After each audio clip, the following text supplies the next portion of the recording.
All right. We're almost there. Almost there.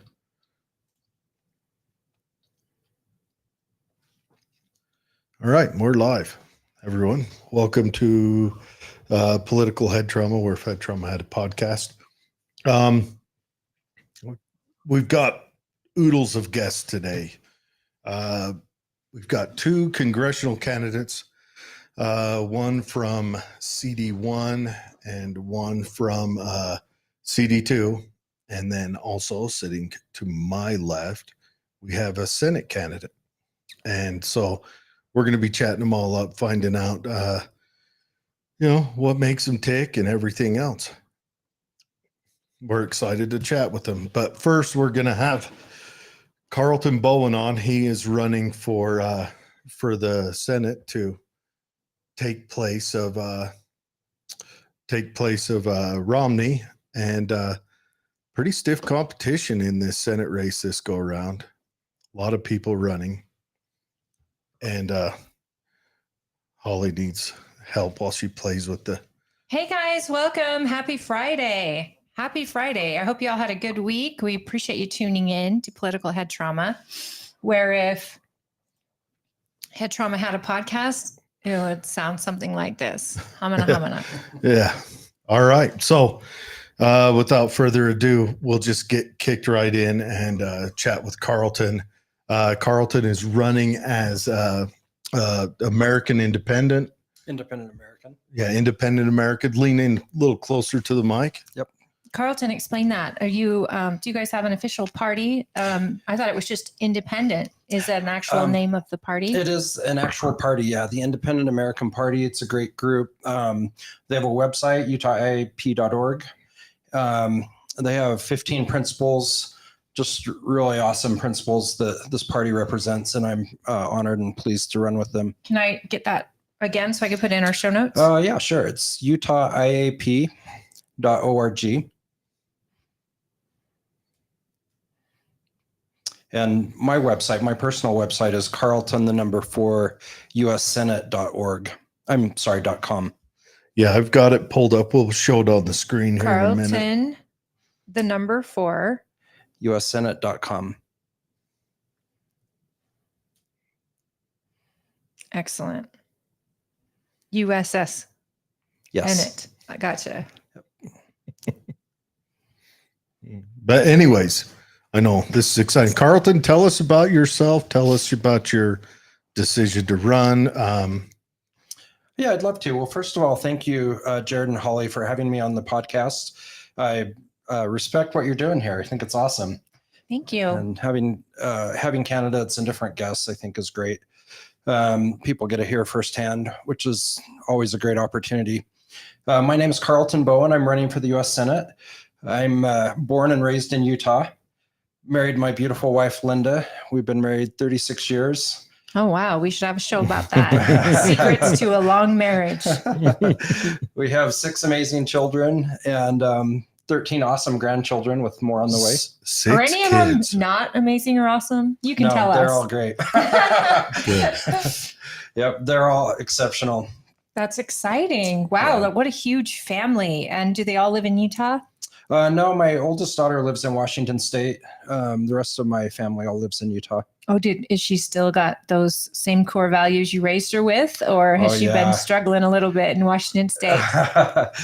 Great question. She's Eastern Washington, so it's more conservative there. And she's got a great family. She homeschools. Awesome. Yep. Her husband's work took him out there. They've been out there several years, but they're amazing. That's great. Do we need to turn his volume on his mic up at all? Sounds a little quiet. I don't know. As we're waiting for our people to join, No, I just want to make sure the sound sounds good. Yeah, and I can keep going if you want. Yeah, tell us. Keep going. Yeah. So after I was married, I joined the U.S. Air Force, served for about 6 years. Linda and I have lived in Texas, Virginia, and South Korea. And Ulsan in South Korea. Yeah, Ulsan Air Base. That's right. Yep. Beautiful place. Yep. We lived off base, but I served on base. What made you join? Love of country, opportunity. Excellent. Yeah. Anyone in your family before you? Well,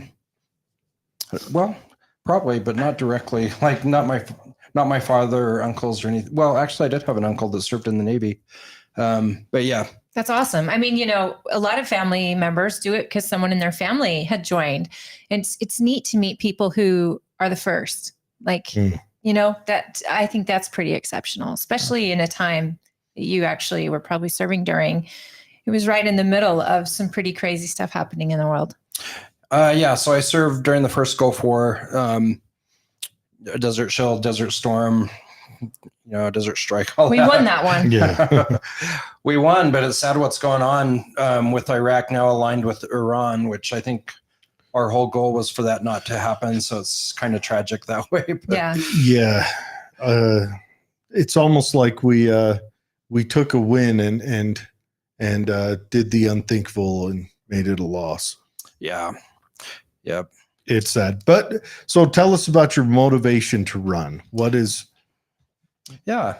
Well, I love our country. I have been involved politically my entire life.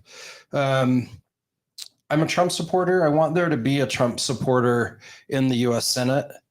And frankly, I'm concerned the Republicans are going to select another establishment Republican type candidate, like a Mitt Romney type candidate. And I just don't think Utah can afford to have someone like that in that office.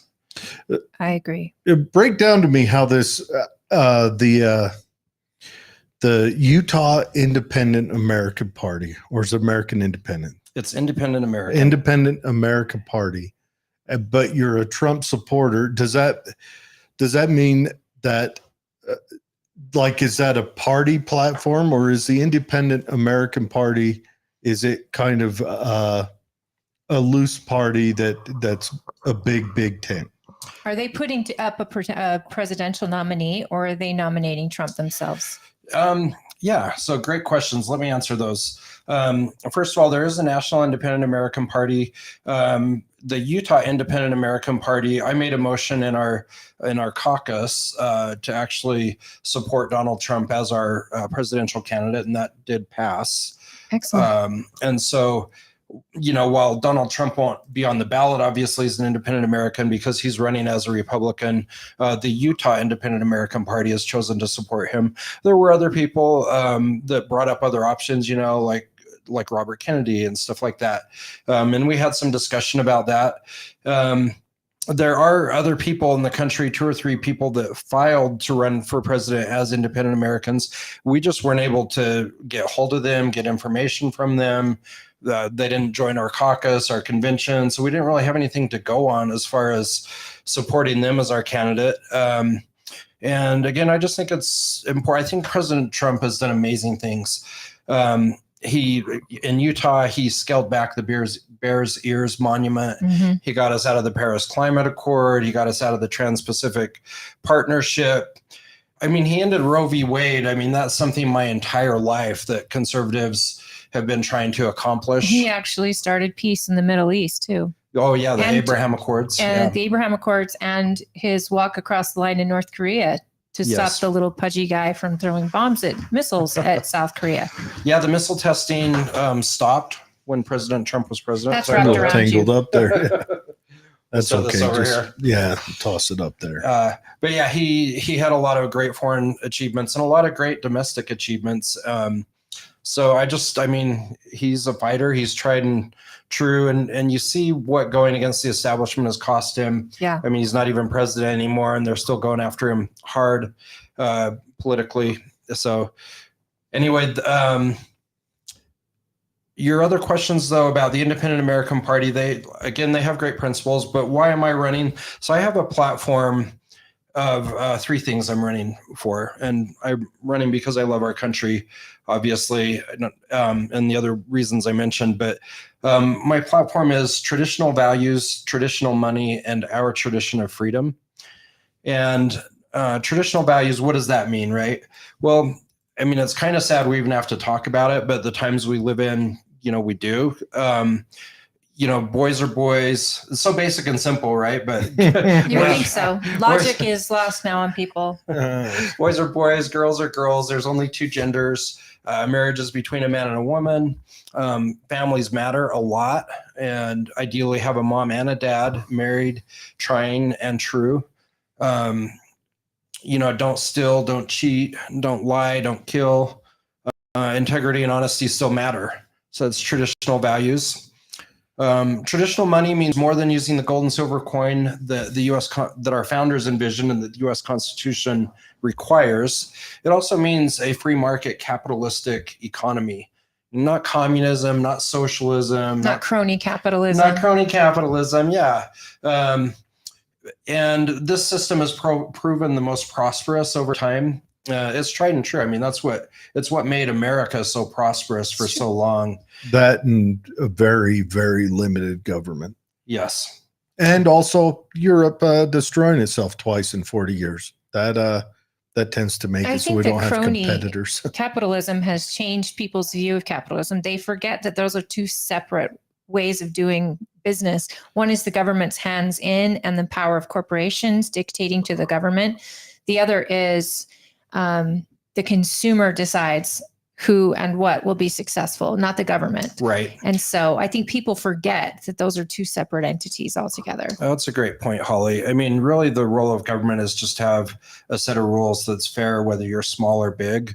But with crony capitalism, you have government putting their thumb on the scale in favor of different, groups or businesses, too big to fail, the bailout of GM and of the big insurance AIG and, all this stuff. And that's not free market capitalism. The government choosing favorites is not free market capitalism. The role of the government really should just be limited to having a set of rules that treat all businesses equally and fairly. Yeah, I know the government just chimed in on a deal that was going on with two people.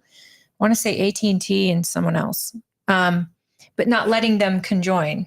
One wanted to buy the other, and the government stepped in, the SEC, and said, no, you can't do that. You'll make yourself a monopoly. Well, that's fine and good until it's a Facebook or it's a X or it's these big, huge companies. It depends on who Google, for example.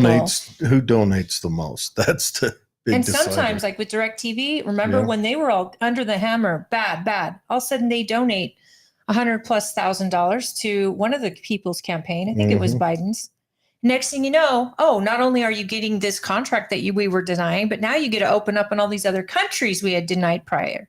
So it's so blatantly corrupt right now. Right. And corruption is the key word. It's only when you have corruption that these, the people are tipping the scale for one business or another because they have a vested interest, they're getting a kickback or these types of things. And it's not right. It's not who we are, who we should be. It's not legal for you. It's not legal, yeah. But it really comes down to this, moral decay in our society. Where are we at morally as a country? So when you have a moral country, you have a lot less corruption. You can detect it. You can root it out. Unfortunately, we live in a time, and I think Trump's presidency actually revealed this, that the corruption is deep and widespread. Speaking of traditional money. So are you in the gold back? I was going to ask you. Yeah, I wanted to show these. There we go. Yeah, we've had a couple you don't of have gold to pay back. us to come on the show. Oh, no. We've had a couple of gold back guys on. And wow. And I'm going to switch back. Everyone, his website Wait, is. did you say this is a gift? Yeah, you can have that. This is $1. It's worth about $5. It's 1/1000th troy ounce of gold. This is gold. Yeah, this is and the 24 karat. And amazing. And it's Utah. This is the gold back. Anyways, New everyone, Hampshire. It's Carlton #4 USSenate.com. We're gonna jump back. So how do you buy these? Do you have to go to their website? I mean, do people use these as currency? I mean, you can go to goldback.com. You can. Okay, so I'm happy to give you. Yeah, give us a quick rundown on that. But then I want to get back to. This is amazing. Get back to your run, everyone. This is what they look like. This is it's a gold leaf. It's like a plastic with gold leafed onto it. They're very beautiful. Yeah, sturdy. Yeah. And I don't know if you've seen the larger denominations. Those, I've seen a couple of them, those are 1 gold backs, but like here's a 10, here's a 5. and they Can you say they're worth more than they're actually printed? well they Well, get so is the larger penny, because they right? add more gold to them. Is that correct? Yeah, the larger denominations have larger amounts of gold, but it's consistent. So you know, 1 gold back, 5 gold backs, it's 5 times more gold in a 5 gold back than there is in a 1 gold back. Okay. So it's a precise amount of gold. In fact, it's this new This technology. one's Utah. This one's Utah. This one says New Hampshire. Oh yeah, Yeah, sorry, the I was gold- out of ones for Utah, so I gave you a New Hampshire one, Holly. Sorry about that. Thank you.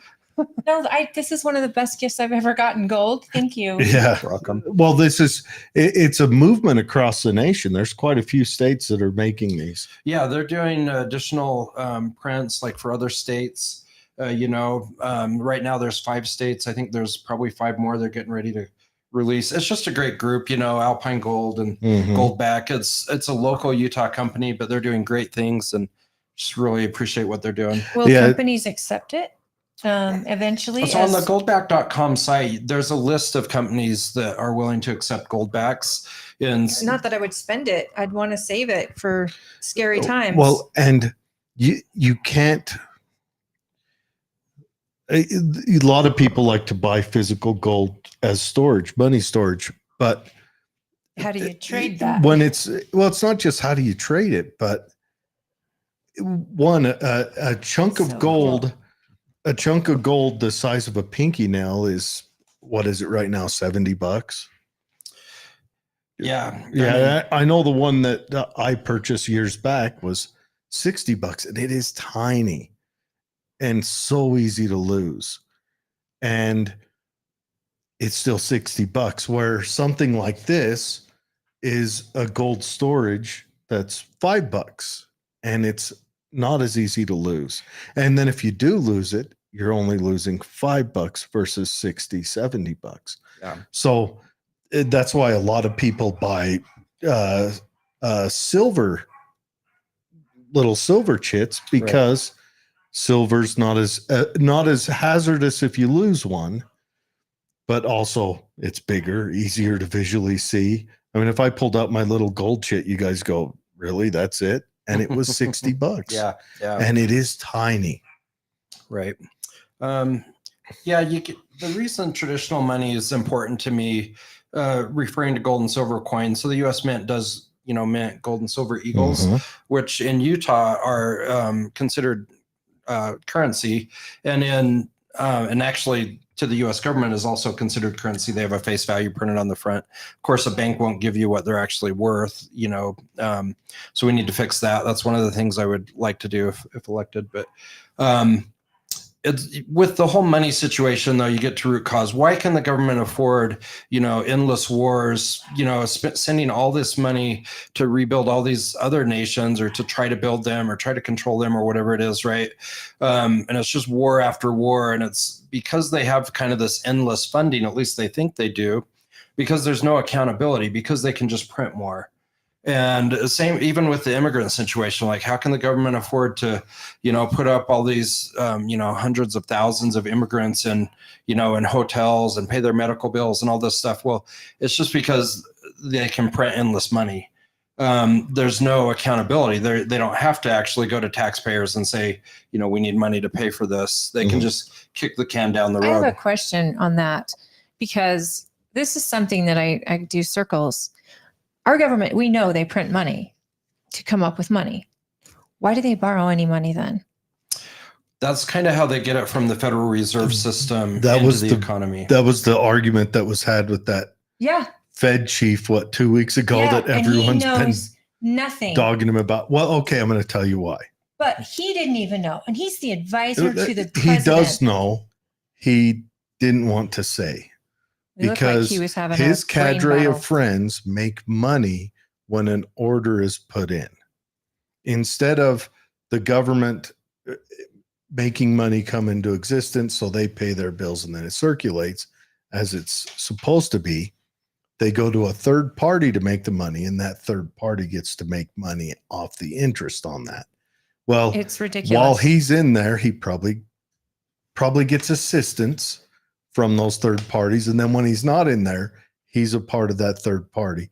It's a big scam, just like our legal system is, where it's meant to prop up lawyers. There's definitely lots of issues and problems. Well, what's happening to Trump right now is kangaroo court. And I'm appalled at any Democrat, independent, Republican who's not watching this and going, what is happening here? Yeah. This is insane. This is happening to an ex-president. Imagine what could happen to any of us. Well, and it even happens here in Utah. We have a couple political prisoners, Ken Cromar, the guy that was the capitalist, the free market capitalist guy, and they threw him in jail because he criticized the Utah Department of Commerce. You have the J6ers, obviously, they were just exercising their right to protest. Go back to this Cromer guy. I don't want to take away from your platform. I would like to hear more about him. I think it's all in part of your platform, because you're asking for us to go back to a moral people, which the Constitution doesn't survive without a moral people. That's right. And without a fair justice system, which is part of that Constitution. Right. And here you're saying that there is a political prisoner in Utah. Yeah. Oh, yeah. More than one. So really? What did So Ken, they went after him for tax evasion and stuff like that. I knew Ken. He's from Cedar Hills, good guy, great family. They're saying he, made all these millions of dollars. He was a video producer. He did almost like volunteer movies. Like he would go out and interview, like the Triple Deuce Artillery Squadron from Utah, and then put it together. Like he put together a movie called Miracles. And, just a lot of blood, sweat, and tears. It's not like this guy was making a bunch of money. Documentary? Documentary type thing. And then, but they went after him for his house. I think he actually ended up being vindicated on the IRS charge. But then the people that before he was vindicated, there was a lot of really bad stuff, actually, with, SWAT, and they basically sold his house, even though he was later vindicated. And he was never really able to get a fair shake from what I can tell, Well, dealing with the government, you never do. The government, one, you can't sue them when they're wrong. Well, two, you can't go there's a family in Washington. I watched John Stossel on this, where the EPA came in and just declared a part of this land they bought to build a house on as wetlands. It's not. They got ruled in the Supreme Court that it wasn't. These people are out $400,000. They're out 8 years of their life. They're old. That was their retirement home they were building. And they can't get any recourse. Honestly, those people in the EPA that came and pulled that stuff should die behind bars. There's a lot of injustice in our country, that's for sure. I do have some concrete proposals for how we can address some of those. That's what I want to get into. Let's talk about, I wanted to dig into this, but first let's go to that, and then we'll dig into what's on your website. Okay. Well, for example, there's this guy in Arkansas that was an airport executive, and he was into guns. And so he would do private sales. The ATF was like, oh, this guy's, doing too many private sales. He should have 6 a.m. raid. We need a lot of shields. Yeah, you've covered this. Okay. Yes. And so, but I'm thinking, why do we have an ATF? I mean, alcohol's regulated at the state level. Mm-hmm. Tobacco's regulated at the state level. Firearms aren't supposed to be regulated, especially by the federal government. Yeah, the Second Amendment. I think San Francisco needs people to clean up poo on the streets, and the ATF sounds like a good position for that. And we could call it. Was part of the ATF. We could call that anti. I'm with you. They could be joined with the FBI, and the FBI could be dispersed across the United States. And then we make the FBI the people who drives the poo to the dump. Then we put FBI, dissolve them into local sheriff's departments, where they are a wing of each sheriff's department, and they work for an elected. That's what I think they should do with the FBI and ATF. But please go on. Yes. Sorry. Yeah. And I mean, no, there's a lot of good people in the FBI. I'm sure in the ATF too. Sure. I'm sure there's one or two good people. On Thursdays, they're good. I'm sure they're great when they drop their. Finish. No, you're great. It's your show. When they drop their kids off at the school, they're probably polite and don't want to stomp on people's rights. Yeah. Well, you have a great point. It's just a hard situation because It is. what has happened is these government agencies have gotten out of control. Like in the case of Ryan in Arkansas, why did they need to do a pre-dawn raid?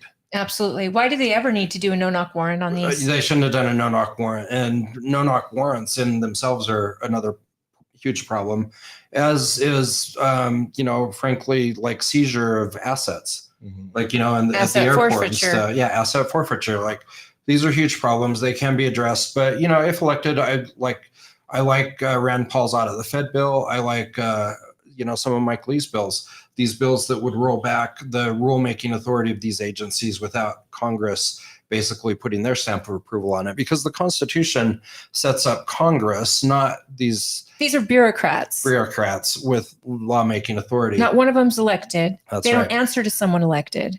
Yes. The person they answer to is appointed. Exactly. So a lot of these problems we see with government and these out of control agencies, it's just that our government has grown so big and so far beyond what was intended, and there's not really control to bring it back. So we do need to start getting rid of some of these agencies like the ATF. We do need to start pulling that control back to Congress, where the Constitution puts it. Doesn't mean that we can't make laws. It just means they need to be according to the Constitution, and they need to be passed by Congress. Wow, that's just so much common sense and logic, and actually the law of the land, that I'm appalled that we even have to bring it up, because we are that corrupt right now. Yeah, but let's get back to our tradition of freedom, Holly, if that's okay. Yes. Since because how do you, as a senator, how do you move the nation in that direction? Well, you can lead by example. Pull that mic in. This is important. You can lead by example. And we all try to do our best. So it's not like that alone is enough. But I think, it has to be the first step of getting people into the government. There's basically two schools of thought, right? You either work in the system or you work outside of the system. Some people think the system's too far gone to work within it. I personally don't believe that. We as a nation have been through a lot, right? The Civil War, lots of things. But we do need to be moral. The biggest thing, to solve these problems is to be moral as a people. And that starts in our individual lives. It starts in our families. It starts in our cities, our counties, our states. At the most local level. At the most local level. And people might dismiss that, but that's where it's at. That's the solution, is just to get back to where we were. Our Tradition of Freedom platform, the Pilgrims came here in 1620. They were basically fleeing religious persecution in Europe. You had to belong to the state-sponsored churches in Europe, which is why there was a prohibition. It wasn't that we weren't supposed to have any, discussion of God in public. That's not what was meant at all. It was meant that the government couldn't establish a church like they did in England and all these other European countries where they had the Church of England or the Catholic Church. My wife's family's from Austria. They joined the LDS Church, way early on. They were some of the first members in Austria, but they were basically shunned because all their communities were Catholic. The government sponsored the Catholic Church, that type of thing. So when we say that the Pilgrims were fleeing religious persecution, they literally would, get ears torn off or, different things that mutilated them or harmed them or killed them. They would starve. Merchants wouldn't do business with them. People refused to even take care of their children if there was a problem. Yeah, so they came here seeking religious freedom, and what a great blessing that they did. They came here. We have a country based on this principle of religious freedom. It's so important. It's the First Amendment. I think it's first for a reason. Right. And then people don't realize all the miracles that happened for us to become a country, the country that we are. You had the Jamestown settlers in 1607, both in Jamestown and in Plymouth in 1620. They almost perished. And they kind of started out with these communal ideas that didn't help them. And it was only after they jettisoned those and kind of embraced private property and people benefiting from their work that they actually took root and started to prosper. But it was a long time between 1607 or 1620 and 1776 when we actually declared independence. And then it's not like we were immediately free, right? We had we had to fight a war for 5 years, and there were so many miracles during that war. Let me just share one of them. At the end of the war, at Yorktown, Virginia. So the British are surrounded by the Americans and the French, who are our allies, and the British have ships of reinforcement, multiple ships of troops to reinforce the British. A huge storm comes up and just lasts for days and days, which prevents these British reinforcements from landing, leads to Cornwallis's surrender on the battlefields of Yorktown, Virginia. And finally, we win our independence. And our soldiers were able to cross those rivers quietly under the fog and never be seen. And, you know, Chris Stewart wrote a book called The Seven Miracles, and he was our congressman before he stepped down. And he says there's more than 7, but there were so many tiny miracles no one can explain. Right. No one could have predicted that it was do or die. And like George Washington said, okay, go. The fog is down. These soldiers were able to get their boats slowly across and totally go around the British ships. And they never knew they'd even left. And by the time the fog lifted, they went to attack and there was no one left to attack. And they couldn't believe it. And that was just one. There were many, many, many. Yeah, Washington's crossing of the Delaware is definitely a miraculous story going into New York. Anyway, that's where we got to get back to. If we want to remain a free and prosperous nation, our national motto is "In God We Trust," and indeed we must if we're going to remain free and prosperous. We should add that to the money. And indeed we must.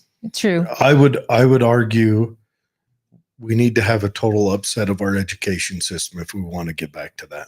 Absolutely. Our education system is our number one enemy on that. Well, it is. It's our prosperity. It's destroying our prosperity, which is our children. It's poisoning our children against those ideals.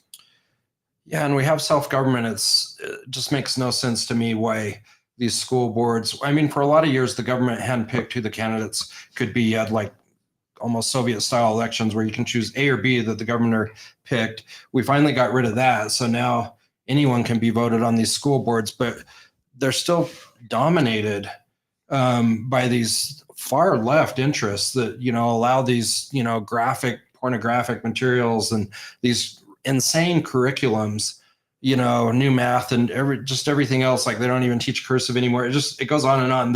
You read what they teach about American history and they vilify our founding fathers. And that's a lot of it is the school unions and the colleges who are putting out teachers with already this type of mentality. It's happening in upper education, and that upper education decides who gets to be teachers in our elementary education. And the really good conservative teachers probably have to lie on tests and everything else just to get their degree. Oh yeah. The Johnson guy in Utah though is trying to take back the curriculum. He made a good point. It's not like it can happen overnight, but we've got to take back control of our schools, the teaching of our children. We've got to become more involved in what they're being taught, and then vote to make changes. We got to be more vocal, more involved. Why hasn't the state taken notice of how many families have decided to go to homeschool? If that right there doesn't give you an idea, a slap in your face as a government to say, wait a minute, all these families are taking time out of their lives. Many women are staying home with their children to teach their own kids. We must be doing something wrong. Why? And they're losing money for every kid that leaves that school. Yeah. And goes into homeschooling. And we fought to have vote vouchers for homeschooling parents. The government as a whole doesn't lose money and neither does the school district, because every year they still up your taxes, not once. The school they still get money based on students in seats. The school might lose that money. Yeah, they do. But the school district does not. The school district, when was the last time your property taxes went down? Never. Your property appointment to the school. What I'm saying is they know that kids are leaving in mass exodus. Now they're paying vouchers to parents who are homeschooling. Probably so they're still paying that. Probably at 1/10 of what they steal from you. Absolutely. I mean, it's a mixed edge with the vouchers. I mean, I support school choice, and and you're right. There's the per pupil expenditure. We spend a lot on education. Do we get the results? No, I mean, we don't. But with with a voucher, for example, which hasn't passed in Utah from what I understand, except for disabled kids. Well, homeschooling kids are getting Yeah, financial assistance. They now. get a voucher. I think it's, what is it, $8,000 I a think year? 8 or 11, 8 something. But the risk is that whenever you get government funding, they can attach strings. Absolutely. You know, and so I always thought a tax credit was a better way if you were going to let people keep their own money, maybe even make it so it can carry over year to year. You know, if you don't use your tax credit, maybe even do tax credits for like contributing to a scholarship fund. So like if grandparents want to contribute to a scholarship fund for, you know, for their kids or for whoever, allow a tax credit for that. So, I mean, there's a lot that can be done, but the bottom line is we've got to take back control of our education. It has to be friendly to our values as a nation, to our values as parents and families. I mean, that's what education is supposed to be. It's supposed to pass on the values, you know, one generation to the next. And at the very most, I would want it to reflect the values of our state, of our counties, of our cities, because why does it have to be a national footprint? Why aren't we as states deciding how and what values to teach our kids? Why do we need a Department of Education? That's ridiculous to me. They'll spend money on Ukraine to help support Ukraine, but they haven't protected our schools, both protected them or improved them. Our state spent $6 billion on education and then touted in the same breath, this was 2 governors ago, that we had a 11% graduation go up rate. Like we went up 11%. And I'm like, $6 billion for 11%? Why are you applauding that? You could, you know what? I can give you 100%. Yeah. And I'll do it for half that. And kids will come out not I reading just need and not a decent doing math printer. because they just do the very basics to survive to get out and they're getting graduated. So it is a really, as a senator, I would hope that not only you would commit to auditing all of the federal departments, but getting prepared to write a law that says, we don't need this. We don't need the federal education. Oh, I'm all for getting rid of the Department of Education. The what's incredible to me is the amount that they fund education, like for example in Utah, is tiny. It used to just be a couple percent. Maybe it's up to like 10%. The last I heard it was like 7%. But they exercise so much control over what we do. Like these school boards fall over backwards to get these federal funds. Like they'll jettison all kinds of things and do all kinds of things that make no sense. Like in Pleasant Grove High School, okay, they have these litter boxes for people that identify as a Do they really? Pleasant Grove? Yeah, and you've seen Utah them? County, Utah. Well, I mean, because I've heard about them in Davis County, but I've never actually seen a proof of it. Now, this is the same school board that gets 75% of our property tax on top of whatever federal dollars they're asking for. I want to interview the janitor. It was janitors that came out in Davis that said, we are not cleaning litter boxes. Yeah, that's who I want to interview. So Pleasant Grove has them. They have had in the past. I assume they still do. Oh. And it's like, why are we embracing just absolute insanity to get a few bucks from the federal government that aren't even constitutionally authorized? The Constitution doesn't authorize a role for the federal government in education. We're supposed to be like, the federal government is supposed to be defense and diplomacy. So basically. What are they asking for from the federal government? Oh, we have cats now that we're teaching. We need more money. It's probably under the new to buy litter boxes. Title IX got changed 3 weeks ago in the dark of night. They changed it to Obama changed it and made it to where due process was stripped out of schools. And then Biden changed it to where did they add gender? Yes, they added the absolute insanity. The blending of, transgenders being allowed on sports, or you lose federal funding. Now, those are probably going to mostly hit colleges, but there's no reason that won't bleed down to your high schools. Well, and when do we start standing up and trying something different? Thank you. It's called insanity, doing the same thing over and over and expecting a different result. And that's what I've said to every single school board person running for this office. What are you going to do differently? Because what they're doing doesn't work. Yeah. And what are you going to do with others? You got to get others on board with you to come along and get out of this ideology, because we are placating to mental illness. And that is a problem. We cannot tell our kids who have a mental illness that, and I'm a religious person. So for me, God doesn't make mistakes. If you don't like the body you're in, we need to figure it out. You wouldn't take an anorexic to a doctor and say, she thinks she's fat. Can you take a couple limbs off so she'll lose some weight? You wouldn't do that. That is a mental illness that needs to be addressed. And that person needs lots of attention and counseling to get used to being in the body they're in, whatever weight they are. But that, again, it's a body dysmorphic disorder. And transgenderism fell right into that same disorder 5-6 years ago. Well, I think there's a lot of, frankly, child abuse that happens by government officials, by these school officials. Like when they're promoting, a student that has transgender concerns, they're not notifying parents. Yeah. I don't know if this is happening in Utah, probably, but I know it's happening in other states where they don't notify parents. They're counseling them, basically advising them to maybe do gender, transition surgery or whatever. Basically, that's child abuse to me. They're grooming them. Here, I'll keep a change of clothes for you so you can change when you get to school and be a boy. We'll call you by a boy's name. We won't tell your parents.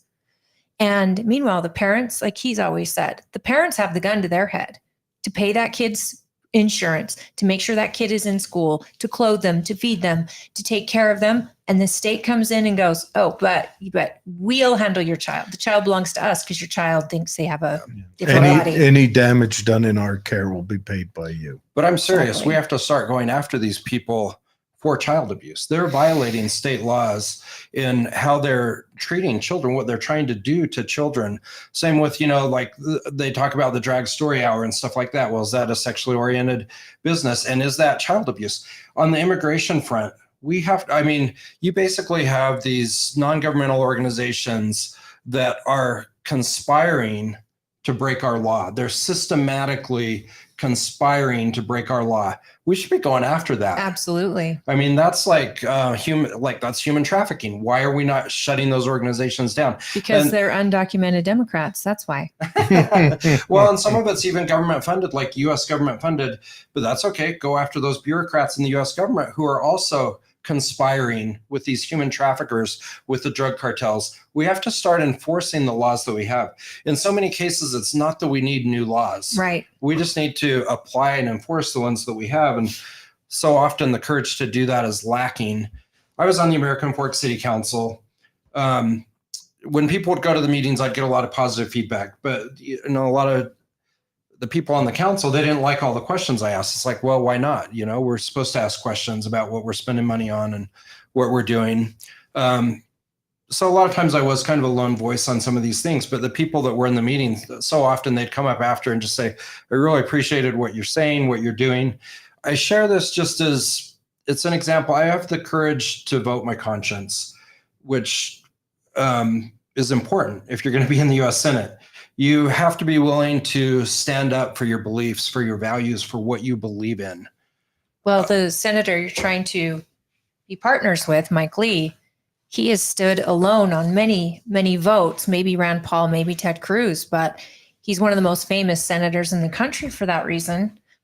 And a lot doesn't get done because he can't get the backing from other senators. Now, you said something that was interesting.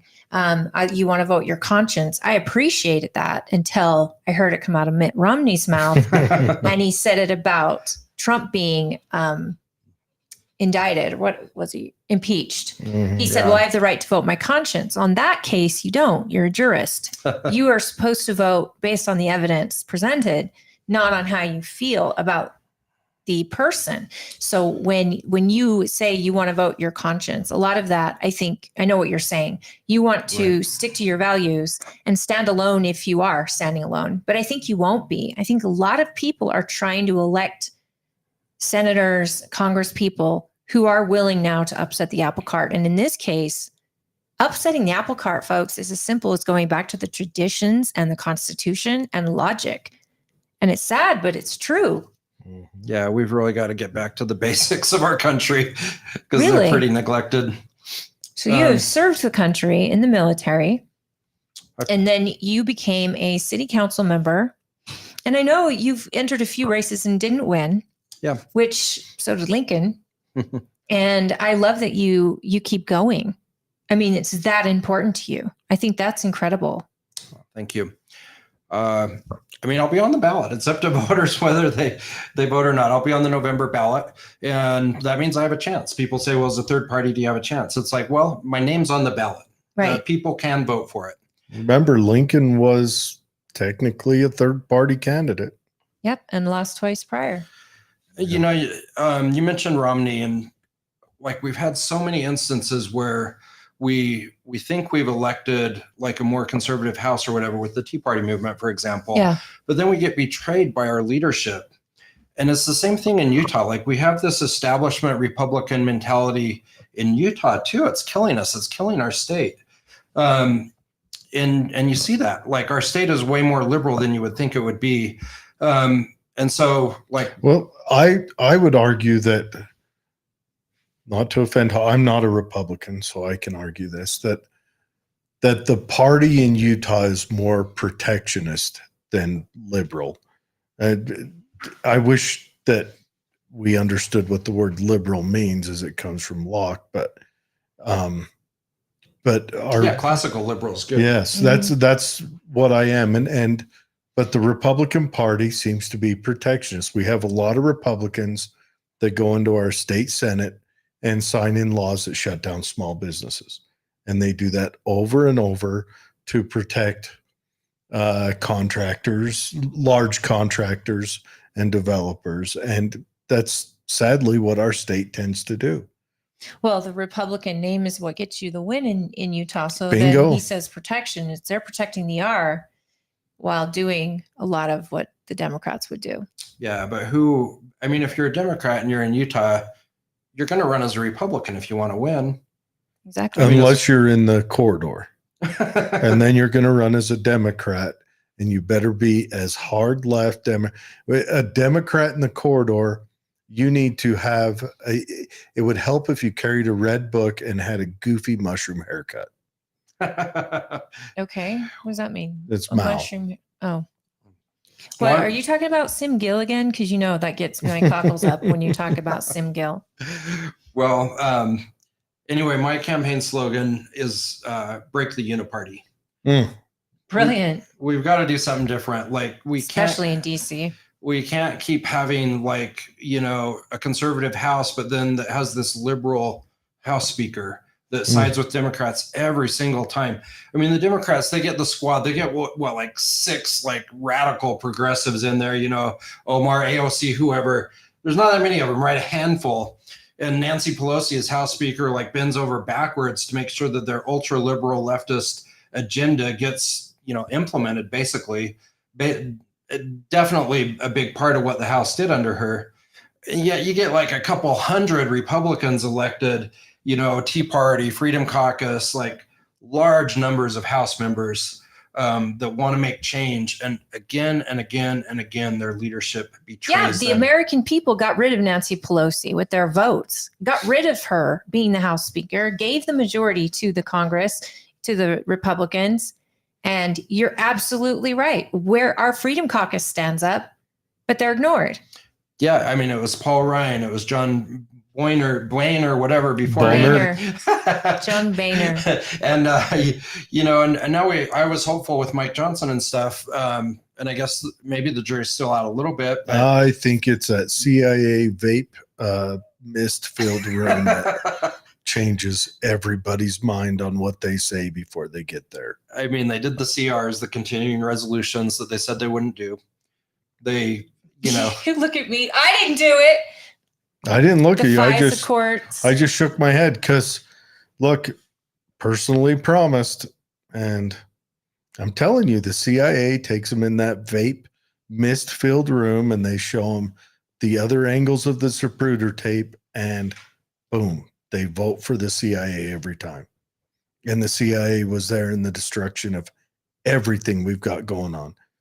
They were there supporting the feminists to get women in the workforce so that they got your kids and extra tax dollars every time. I mean, I think there's a role for foreign intelligence, but sure. I don't think our foreign intelligence agency should be undermining our values or our country. Plus, let's talk about the Monroe Doctrine. We've had the CIA involvement in Central and South America for decades, and yet somehow all these Central and Latin American countries keep going openly communist. Well, Venezuela right now is openly communist. And Yeah. then our country decides when and where to take out their leaders when they become too much of a dictator that we actually install in there. It's insane to me. It's Gaddafi, for example. I would love foreign intelligence if foreign intelligence would do some foreign intelligencing.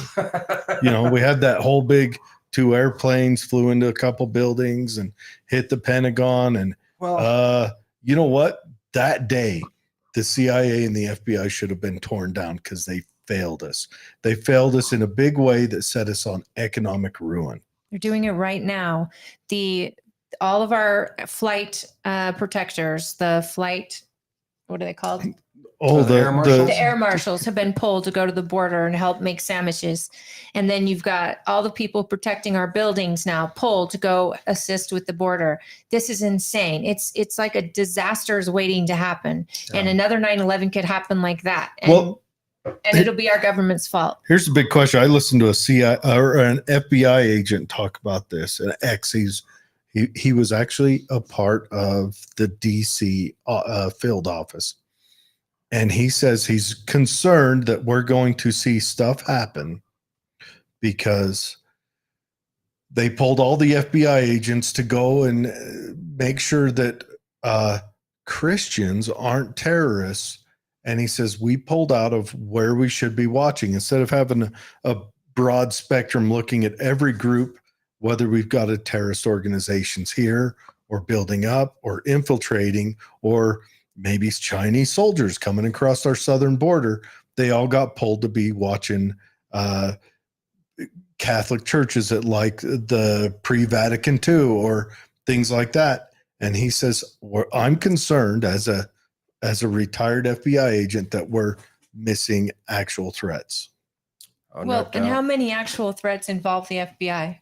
Oh, well, We get into it, and the threat on 12 out of on 18 the governor at when Whitmer. Whitmer, and How many were all there these on different January ones 6th? FBI is infiltrated into a lot of these threats, and they're probably getting people hyped up to commit them. I mean, when there are that many FBI involved in these little type of things, that comes from the top. Yeah. That type of stuff comes from the top. Those people are appointed. That's why I think FBI agents, they don't go into it to be scoundrels. They go into it because they want to fight freedom, and they want to be law enforcement officers. And hi, Mom. And they also want to be exceptional members of society. And then they get these orders or these rules set down on them. And I think that's why if you dissolve the FBI into local sheriff's departments all over the country where they answer to the sheriff, you wouldn't have these middle of the night no-knock warrants. CSPOA, Constitutional Sheriff and Peace Officers Association, great group. Awesome. Good. Yep. And my dad was with the Fraternal Order of Police, which he Awesome. actually brought to Utah, which is exciting. I'm huge law enforcement, and it's police week right now, so I'm extra sensitive. We got 7 minutes left. I know you've got to get out of here because you've got a birthday party to get to, and we don't want to keep you, but I really want to dig into the traditional money. Now you brought in an example of how one of my favorite presents how to have I've a ever traditional currency to the people. And I think when we walk you out, I'm going to point a camera over and set it on the table so that we can show them nice and big. And I do want to start advertising this stuff on the show. Yeah, because if this could work, I mean, and if these guys want to be a part of the show, even if you just want to store some money, we'd be happy to advertise. Even if you want to store some wealth, I should say, not money. If you want to store some wealth, it's an ideal way to do it because it's much more feasible than even buying those little silver chits. Is there a bank that backs them? Kind of. There's so Alpine Gold kind of does the exchange. They'll cash them back for paper money too, and you can create an account with UPMA. Let's talk afterwards because I could help you get set up with some things that I think you would really like. We would love to advertise them. We'd love into this because it's actual spendable. Yeah, and at least I know how much it's worth. And it's storable and it's beautiful. I mean, you frame it and hang it on the wall. But I want to go into, as a senator, You talked about supporting Audit the Fed, that Yeah. the great Dr. Ron Paul, Saint Paul, we should call him now. Is Saints higher than Doctor? I think Saints Rand are or Ron? Ron. Okay. So Ron is the God Pauler. Anyways, he Sounds brought like- in. just make that up? Yeah, That's I did. great. It come out of right off the back of my face. Anyways, he started that Audit the Fed, and he got shut down a lot. And there were a handful of senators that got on board, including Bernie Sanders, believe it or not, got on board. Yeah. But what are some other steps that, as a senator, you would be able to take to try to reinforce us having money that doesn't inflate away from the people? Yeah, well, I think a big one is I would like to introduce legislation that so the gold and silver coins that the U.S. Mint produces, they're stamped, they're backed by the U.S. government. They're basically currency. They're stamped with a face value. Like on a silver dollar, it's $1. On a gold eagle, it's $20. Mhm. So there's like a face value. But if you take it into the bank, and a gold eagle is basically 1 ounce of pure gold, 99.99% pure gold, guaranteed by the government. But they stamp a $20 face value on there. I would like to introduce legislation where if you go into a bank with that, they have to give you the actual value, not the $20, but the $2,500 The value of that coin is actually worth. Yeah. And right now, That, or they better start cutting that coin you with a can't- lot of zinc. You can't buy that coin for $20, can you? 2,500. Well, If it's worth that much. no, you can't buy it for $20. No, the face Right. value, no. But here's $20. Give us the coin. Yeah, exactly. And so there's a disconnect, and the laws are actually in place. Like the law says there has to be a silver dollar that's our currency. The law says that that the government has to maintain parity between silver and gold as far as the exchange value. We just aren't following the laws that we have. But I think that would be a great way, though. A lot of people are interested in gold right now. Like Costco selling over $200 million worth of gold, just in their store, bullion that people are interested in. China's buying every bit it can. But I think that's like a lot of people think, look at the spot market, what's gold going for, and then do a conversion to paper notes. And I say, no, let's do it the other way. Let's say, okay, we've got 20 gold dollars here. How much money has the Fed printed and pushed into the economy that has then inflated? That's why everything's more. That's why gas is more. That's why food's more, because we pushed all that money that we printed into the economy from all those COVID stipends. That and at the same time shut down businesses. Yeah. So we restricted supply and increased demand and increased availability of currency. I mean, it was the dumbest moves we could have made. We ran headlong into a brick wall. Yeah. That's just one example of something we could do. I know we have a very short amount of time, but some of the stuff we were talking about before, we have to realize that there's Gadiantons. Like we live in a time where there's actual people that want to destroy our country. Mm-hmm. They want to destroy our government. And so when we talk about the government, being corrupt or being bad or whatever, to me, it's not that the government is bad. We need government. It's a necessary evil, as the founding fathers said. Otherwise, you have anarchy and chaos. And we've seen that lately in some of our cities like Portland and Seattle. But those guys want more government. I have a hard time with that argument because all those black mass little morons, they want more government. Well, I'm not saying they don't want They more. want ultimate government. They want Stalin in charge. Ultimately, after anarchy comes tyranny. There's cycles, and you go through it. Well, after anarchy, that's what you These typically people aren't get. educated to understand that. They don't know what they want until there's a government coming in and telling them what they can and can't do. But my point is just we need to make a distinction between government being bad versus there being corrupt elements within our government that are using government for evil purposes. Fair. Our government, our framework is sound. The U.S. Constitution is sound. A lot of our laws, even still, are very sound. We're not enforcing them, but we need to identify and root out these corrupt elements that are abusing our government. They're, and some of these departments are just totally taken over or compromised, it seems, but they can be rooted out, and that's what we need to do to get back to where we need to be. I agree with you. The Constitution is a near perfect document if it's implemented properly by people with a moral compass. And that's what we're losing. We're losing the morality of people, and that document can't be enforced properly and isn't being enforced properly, except for whoever it works for. But there's so many laws that have recently been in place that violate our first, our fourth, our second. I mean, all these, and yet we're sitting here going, hey, you can't do this. What are you doing? This is against my constitutional rights. Well, how are you going to fight the government? Right. And how do you not go broke doing it? So I think you're doing the right thing. Is you're trying to put your money where your mouth is. You're actually going to enter a race where you actually are one of 100 people that could actually affect change. And you're willing to. I mean, you're going to look at us and you're going to look out to our audience. And I'm sure the many other people you've met with, and you're going to make a promise that what you say here and what this website says is who you are and what you'll do if elected. Right. Because we've all lost faith in those we've elected. I'm a Republican and I've lost faith in a lot of electeds because they change when they get there. And I don't know if they're threatened in that dark room by the CEA or CIA.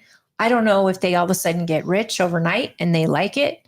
I don't know what happens to them, but I hope that good men and women who are willing to run for the seat will keep their promise and actually fix this.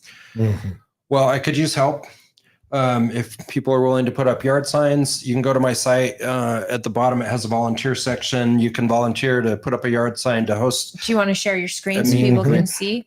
Also, guys, he has a donate button.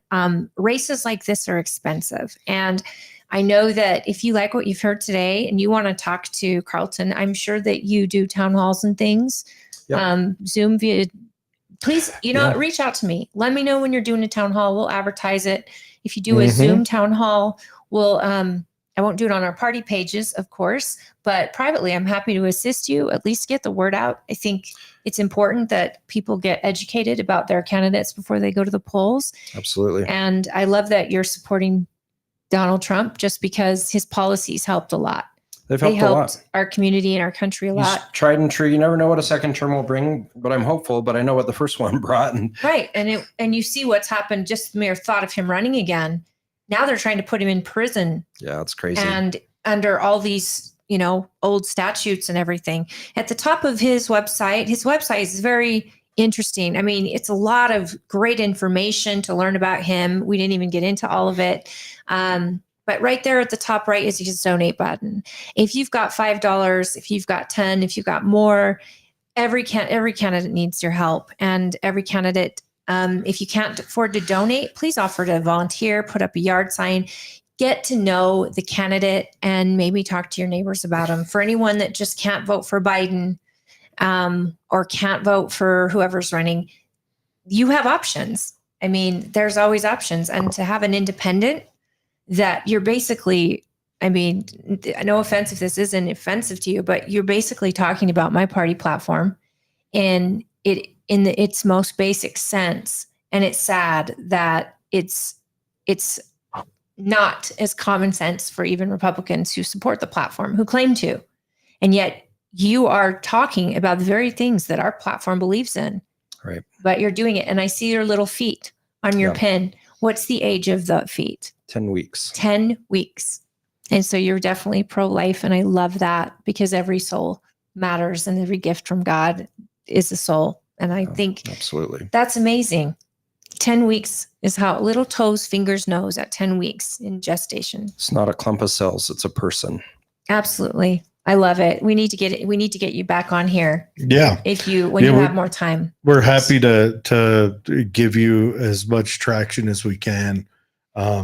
So we'll have you back on before time to run.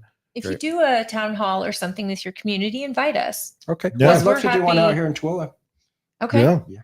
Well, and I can somewhat help you as far as putting you in touch with people.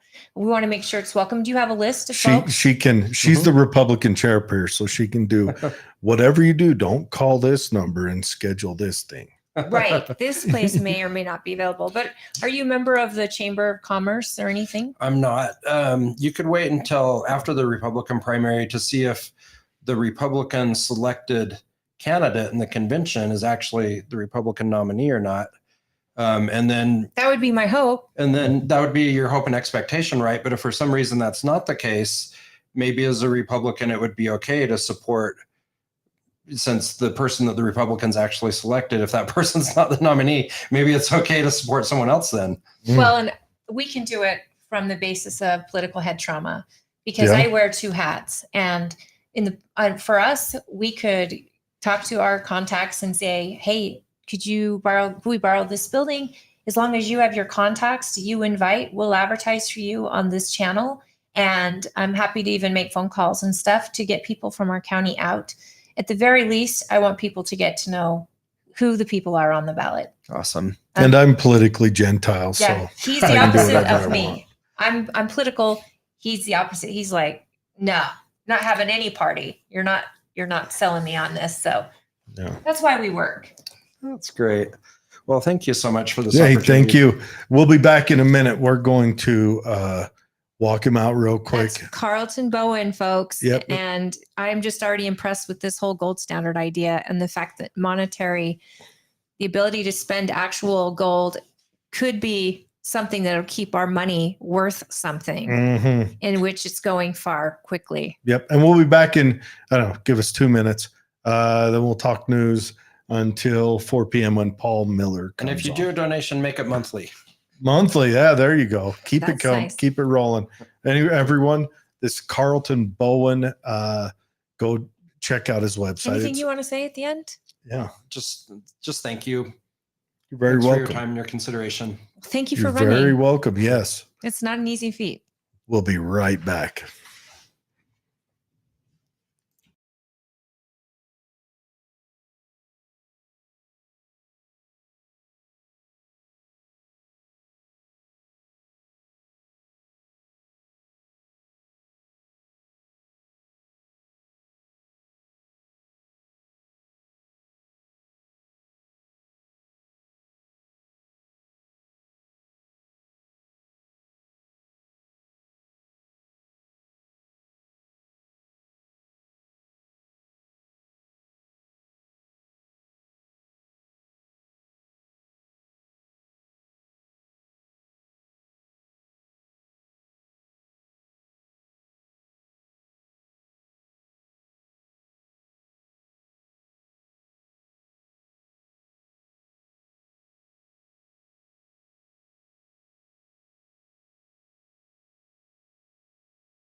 look way short in the back? Because it looks short to me in the back. I don't know. I think your hair looks fantastic. Oh, that's Everyone, awesome. we're back.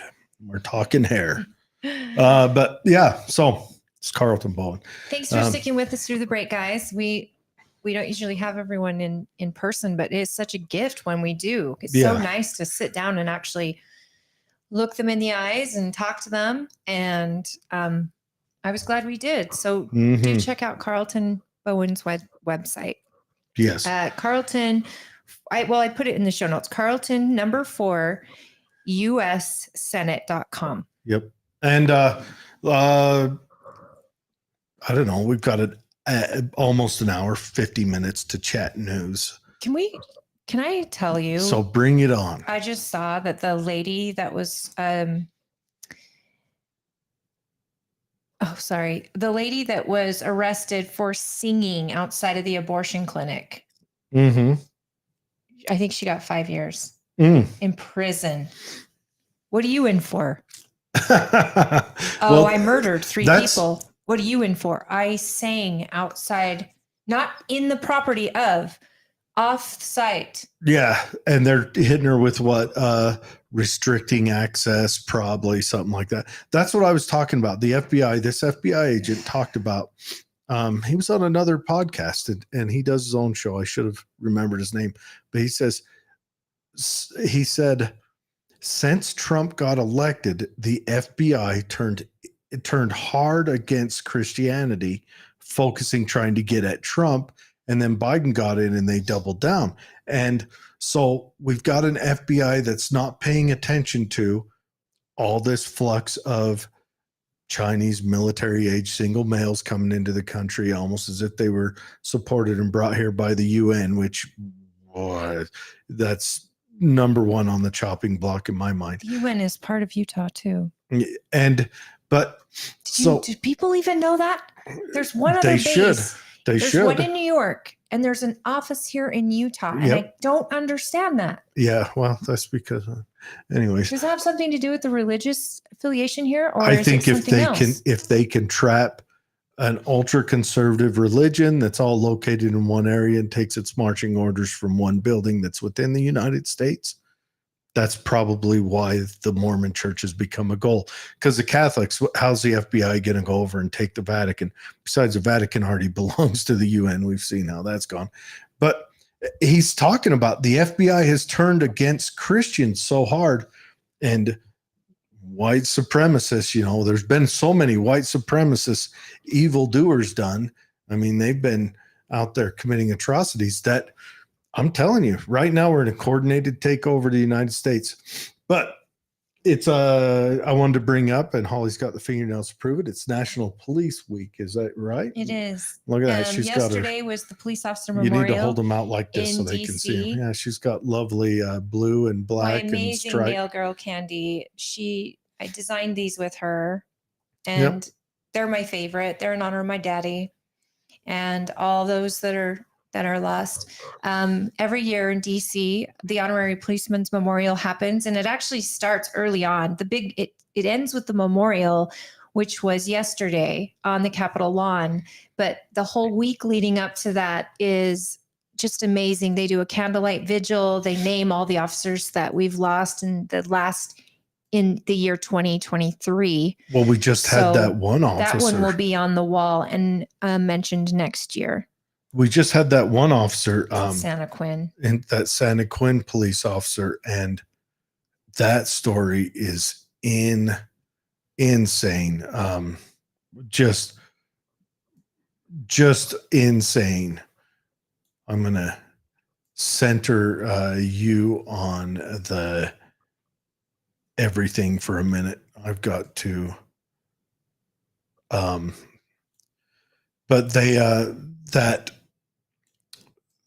the truck driver, here's what I understand of the story. So the truck driver got pulled over for can I someone reported his name? Yeah. His name was Sergeant Bill Hooser. Hooser or Hoser? It's Hooser. Yeah. Anyways, so Santa Quinn, Utah Highway Patrol. Another Another driver called and reported this car that there was someone standing on the back of the truck. Is that correct? I don't know. This is what I read, that someone else, and if Fred hops on here, he might know more. And so they pulled him over, and it was kind of a gentle stop. Then the truck driver hauled butt away, had a girl kidnapped in his truck, first of all, and then pulled away, turned around, came back, and then struck the officer. Like he purposely did this. It's insane. Can you see my nails better? There we go. Zoom in on me. I've got the police flag There you go. there. And again, that's my girl Candy. She does them. The police flag and then a heartbeat here. And it's hard to see. I'll have to make a picture, but I do these in honor of my dad every single May and usually June because that's his birthday and Father's Day. But I think that supporting law enforcement is something that's very, very important to me. And I know that a lot of you out there have family members that have law enforcement in your family. And it's not easy being a child or a wife or a husband of a police officer, because every goodbye could be the last. And I think you know that from a very young age as a kid when your person is in law enforcement, and it's your nightmare. And the beauty of going to DC for this memorial, they've got the police memorial wall. So it's like the Vietnam Memorial Wall, where they engrave the names of those lost, and all of Utah's officers are on there. And they do this amazing week of celebration with all the law enforcement. It's usually about 20,000 officers. There's a whole ride across the country that they end in DC on Police Week. And it's a fundraiser. All of the families of the fallen are there, and they get to walk for their officer. And the President of the United States comes. I've been there under Bush, Clinton, Trump, well, under Obama as well. But Donald Trump was the one that during that police week, I bet there were 40,000 cops there. It had doubled. And he got a 5-minute standing ovation. It was unbelievable. My kids got to see that, and we got to see him. And then the FOP let my kids and I walk for my dad when he had passed. And it was really exceptional because my father didn't die in the line of duty, but they always honor officers who retired, who have fallen, and they chose my dad to honor that year. So it's very, very special. And the fallen families get so much good attention, and they fundraise for them. And it's just a beautiful, beautiful ceremony on the day of. So I know that the Realtors Convention and a lot of other conventions happen in DC during Police Week. I recommend any one of you that ever get to be there, go to the Police Memorial. It's always on the 15th of May, the week leading up to it, where they have the candlelight visual the night before. There's this huge blue ray of light they shoot into the sky, and they read all the names, and it's absolutely amazing. So I highly recommend it. How many names are on that wall now? I don't know how many names I could find out. Yeah. Well, and another thing I want to talk about, did you watch the raid on P. Diddy's home? No. That was crazy. So they're raiding P. Diddy's home. We're talking probably 30 officers in full tactical gear, pointing long guns at his teenage sons. And I'm just like, we do have an issue with every time law enforcement goes, not law enforcement, federal law enforcement does something now, they try to make a production out of it, and they try to look as hardcore as they can. This one is tough for me because if the accusations are trafficking, I could see there being a need to get in there before someone is killed. Sure. Or something like that. Sure. But you're right. There's always a big production about it. One, if they had information that someone was being held hostage in there, gun to their head, that's how you show up.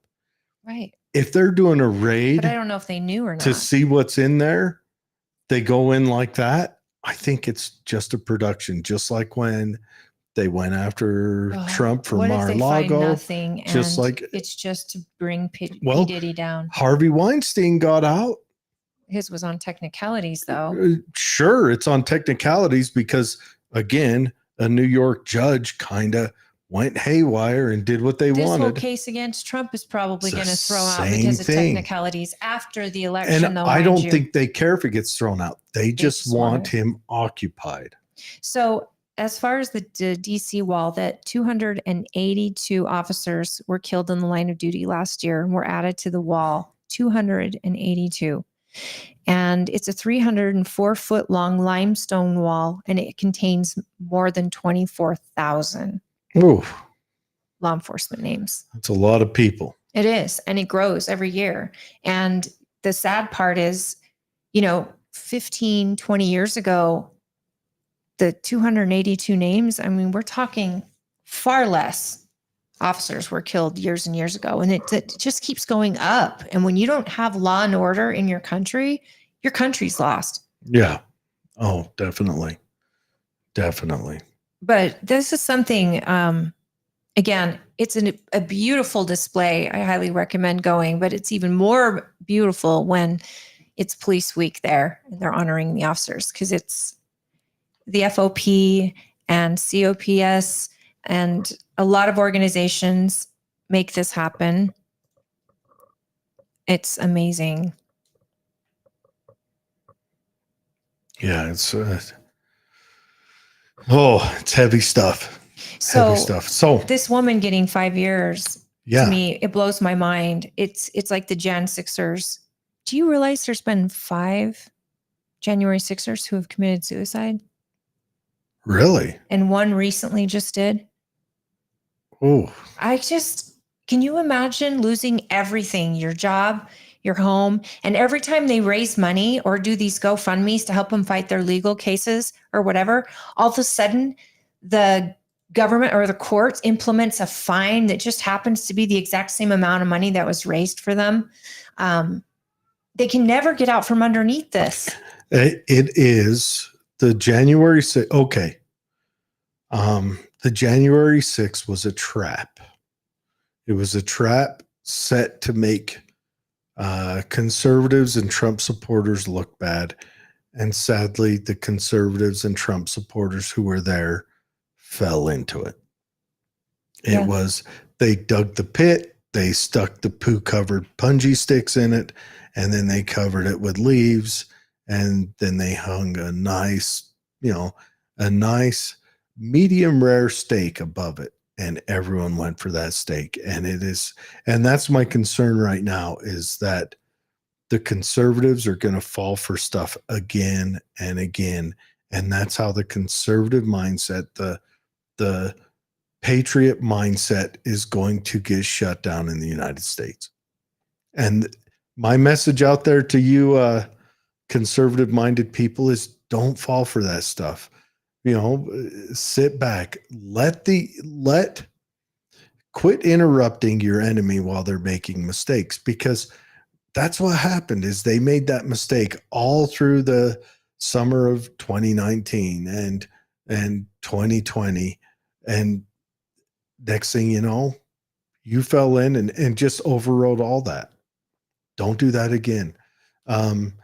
If you go to watch Trump speak, when he's done speaking, clean up the area and go home. Don't go to try to yell in the face of media. Don't go and try to yell at elected officials. Don't do any of that. Clean it up. Yes, sir. Yes, ma'am. We were here. We showed our support, and then go home. Well, and look Or how go many to people country. started the drama, and the people filming were like, he's not one of us. This is Antifa, when he's breaking the window. And they're like, Mhm. Antifa, why are you covering your face? Like when you see that at a protest you're doing, oh my gosh, the fastest thing to do is either get on top of that person or get Don't touch there. that person, because you might get molesting a federal officer charge. Oh, geez. don't touch that Just person. get the hell out of there. Just say, you know what? Why are we standing here at the Capitol? Trump is speaking a couple blocks down. Let's go down there and then let's go hit a buffet. That wasn't how it worked. The whole plan, they had all of the right paperwork filled out, which you have to protest on Capitol and grounds. don't do it. But they were down at the other place where Trump was. And then even in Trump's speech, he says, I know you're headed to the Capitol next and you're going to the Capitol next, because they also had that place reserved and had all the paperwork signed.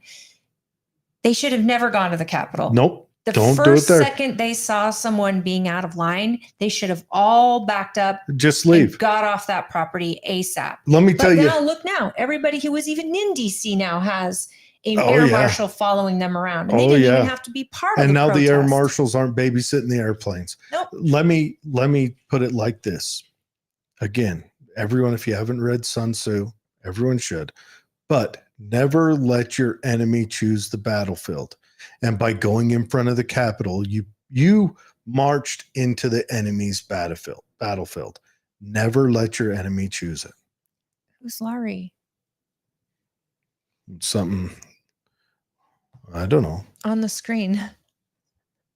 Oh, that's from the Humna Humna. Well, Humna Humna looks like it's my name. Yeah. That's from the other show. There's a lot of stuff I got to change, and I missed stuff. Oh, I'm sorry. You are the producer extraordinaire. No, I don't know about that. Anyways, but yeah, don't let your enemies choose the battlefield. And what's sad though, those people probably didn't even realize who their enemy even was. I mean, nowadays we know, but back then it was the perfect storm. Perfect storm. Don't go to their area and protest. Go to a field and have a march. And you know what? Take video of it yourself. Don't even invite the media. Pop up a couple of live stream cameras and just let it roll. And don't say anything objectionable to anyone except for the stuff that, and the Fed. That's not objectionable. That's something we should be doing. Why aren't you protesting in the key states that had really weird situations during the vote count and had all those votes come out in the middle of the night? Why aren't you in Atlanta, as Arizona, the places that had those, protesting outside of their county buildings, outside of their county clerk's offices? I just want to say, in DC, that's a left-wing trap. We should have looked at, the conservatives should have looked at how much support did BLM lose during those Summer of Love. They lost all their support. Yeah, but they already had the money. It went from like 65% to 3%. And they should have looked and said, oh, that's how you turn people away from you. Let's not do that. They had the money by then. Doesn't matter if they had the money. And they'd made all that money before those protests. They lost their support. They caused a vacuum for their support. So the conservative says, oh, well, here's what happened is the people, the group, be it federal or not, that supported Joe Biden went out and said, let's set up the same thing because our positive guys lost their support. Let's make sure the guys that aren't on our side lose theirs. And that's exactly what they did. And that's exactly what happened. And that's the battle cry of the left right now. And every time you talk to any one of them, you can talk to any one of them about anything, about something real. We can say, hey, you guys are letting a whole bunch of people across the border that's really impacting the city you live in. It's hurting. And they just go, January 6th. And they cry and they clutch their pearls and their buttholes slap shut. And that's just what they do every time. Can I just don't give them that opportunity? That when you're, and this is words to live by, if you're ever at a protest, no matter how well put together it is, no matter what the point is, if it's a pro-life rally, if it's a pro-Trump rally, the second you see pallets set up somewhere with bricks, get the hell out of there. The pallets showed up at bricks at these colleges where they're peacefully protesting and taking over buildings and in college campuses and threatening Jewish students and threatening the college themselves. And pallets of bricks are there. If that doesn't tell you there is an organization behind the scene, just waiting for the moment to strike in your name, under your protest, so it'll be your fault. That's happening everywhere. What if George Soros doesn't support the left-wing maneuvers? What if George Soros really just owns a brick making company? And he's like, I know how to make rich. Well, he's not making money because he's not selling them. They're giving away. Or maybe he owns and the bus lines. Maybe he owns a glass company, a glass repair company. Can you guys actually imagine? These people are making their salaries off of violent protesting. Someone is busing them into these colleges. These kids don't even go to these colleges, a lot of them. And they're causing all this drama and all this havoc, and they're paid protesters. I've got to apologize to rural Erda. It looks like that or I got an alert 3 times that they approved it. I did not send it 3 times. Well, your other producer is sending. Is that on his list? Yeah. Okay. He's going off of mine. So any of the local places that advertise, like the private groups that you advertise to, I may not be a member of. Oh, come on. Yeah, I did not mean for that to get sent 3 times. But anyways. So I'm back at it again. And we have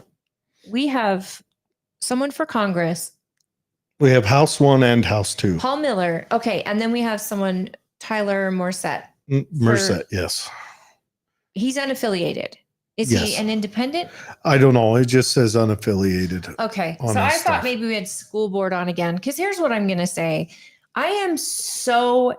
You and I both are so irritated by our education system, especially in the federal government's clause in it. Can we rename it to uneducation system? Yeah. So with that in mind, our local school boards around here, the ones controlling the districts, have the most power.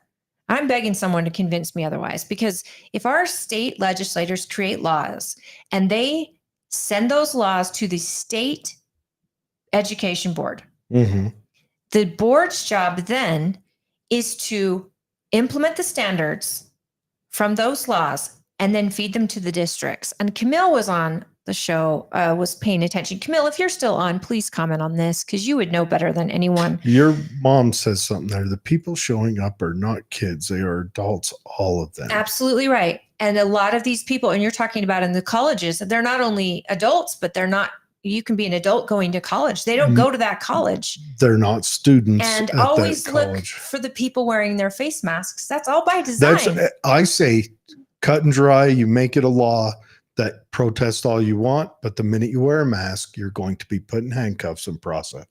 Absolutely, because that's no different than walking into a bank. No one knows you're trying to hide your identity. Make it a crime that if you wear a mask at a protest, that's an offense. I know that sounds rough, and you're not going to get charged, but you're going to be processed. It's an investigatable offense. Make it a law that if you're going to wear a mask at a protest, we're going to fingerprint you. We're going to find out who you are. We'll release you right away, but we're going to do all that. So here's what I get. So the school board puts these standards in place, and they then trickle down to the local school boards. The local school boards are not a partisan race, so they're not in these Republican, Democrat races. These are moms and dads who have joined their local school board with the intent, hopefully, to make their child's experience and your child's experience better at school. But why on earth is there any question as to how they interpret these laws and standards? That we're all not on the same page. They seem to have the most power of everyone, because they may read the standard up by the state school board and go, well, that's not how I took it. So it is okay that we allow, furries to dress up at school. It is okay that we allow this, this, and this. There's a disconnect, people. There's a disconnect between all of these branches, all in the name of good.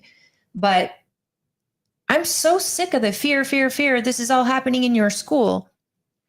And then when we get down to it, how many of us know who's even running for school board? The ones that actually affect the district your children are in.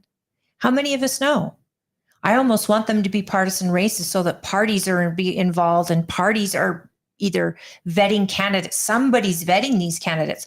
Now, when Camille Knutson ran for our local school board, she was the first ever that I know of school district person that would ask to come to our meetings, come to our meet and greets so she could meet with delegates. She wasn't coming as a Republican or a Democrat. She was coming as an interested candidate who was running for the local school board.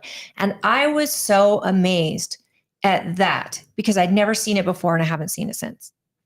And yet that's exactly where our school board candidates should be going, to any local place where they can get to know the voters and find out what matters to them. Because I don't think voters know who's running. And I think and I'm guilty. I don't even know who's running because I'm so involved in partisan races. Voters need to show up to their local school board meetings more often. Just sit there and find out what's going on. Well, if they don't want to get put on an FBI watch list. Say you got a shady school board. They don't stay shady for long if you pack the house and everyone just sits there. But yeah, they have put them on FBI watch lists. And it's crazy. Gosh, man, that FBI agent, what he said, I was like, you know what? That's right. That's right. That our federal law enforcement hasn't paid attention to real threats. They hyperbolized a threat out of anyone who's Christian and focused all energy on that. So how many, China could have, I'm not saying they did, folks, could have marched divisions across our southern border and just have them lying in wait. Because our federal agency has turned their back on their duty to the people. And they've made it their duty to this special interest group or that special interest group. And they've turned away their duty to the people. They don't care about that anymore. I don't understand. Here's what I don't understand. What does the end result look like for those who hate America and who think all this stuff happening is fine? What does the end look like? Do they 4 more years of Joe Biden? Do they think, okay, but what does that look like? It looks like a tyrannical government. Well, then what? Let me lay out this. Even the left will have their toes stepped on under a tyrant. Let me lay it out this way: there's a Canadian guy who wrote a book about this. It looks like. Will you let her out real quick? What is she doing in here? She's a sneaky. I know, she's ninja, and now mommy's home. If you open the door, she'll go out there because mommy's home. What it is we are national republic ideals. We want this republic where we maintain our freedoms. The big ones that everywhere else is under strike is the freedom of speech and the right to bear arms. And everywhere else is anti that. And those guys are international globalists. And that's why I'm sad to say the Democrat Party goes so hard against a general First Amendment and goes so hard against the right to bear arms, because that restricts our right to bear arms, reflects on Australia's right. I promise you, had we not had the rights we had to argue and fight the way we did, Australia would have went harder with their concentration camps. I think you meant to say COVID camps. Oh, yeah. Camille says, Holly, my internet timed out for a minute. I didn't hear your whole question. Okay. So it's Camille. Knutson. She was one of our candidates we've had on recently, and she is an amazing citizen in this county. She has served on the school board locally, and she's just amazing. What I mentioned about you, Camille, is that when you were serving on the local, or you were running to serve on the local school board, which again is a nonpartisan race, you are the only candidate that I've ever experienced that asked if you could come to meetings and talk to people, answer questions, meet with people. This is well before you ran for the state. And I was so amazed because I think most people, including myself, don't know who's running for local school board. And that's my bad. I should totally know. But when it's not a partisan race, I get pretty overwhelmed with the races I'm working with. And yet I haven't seen it since you, Camille. And I think it's so important that these people running for local school board, something so powerful as the school board is on your local level, they don't talk to the voters. They're not out there campaigning. They're not hearing from voters, getting to know them. And Camille, you did that without being prompted in any way. And I was just telling the listeners that you're the only one that I've seen back then and since. And yet I can't think of a more important job than local school board and a more important opportunity to get in front of voters than getting with the two parties and get to talk to their people, both the Democrats and the Republicans, and find out what is important to parents from either side. And I just applaud you for doing that because I think it's lost anymore. What are you doing? Why am I so... I'm jumping in. I've got to go check on him here. Okay. So keep talking, Doris. Okay, so I hope that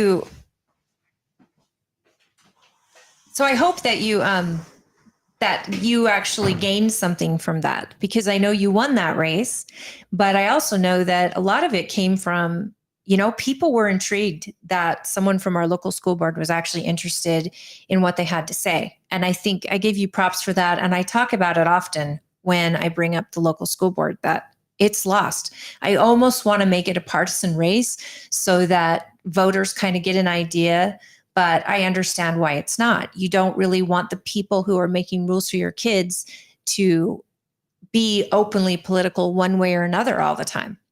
But in this day and age, parties are at war. So I get that's a tough race, but I applaud you and I thank you for doing that.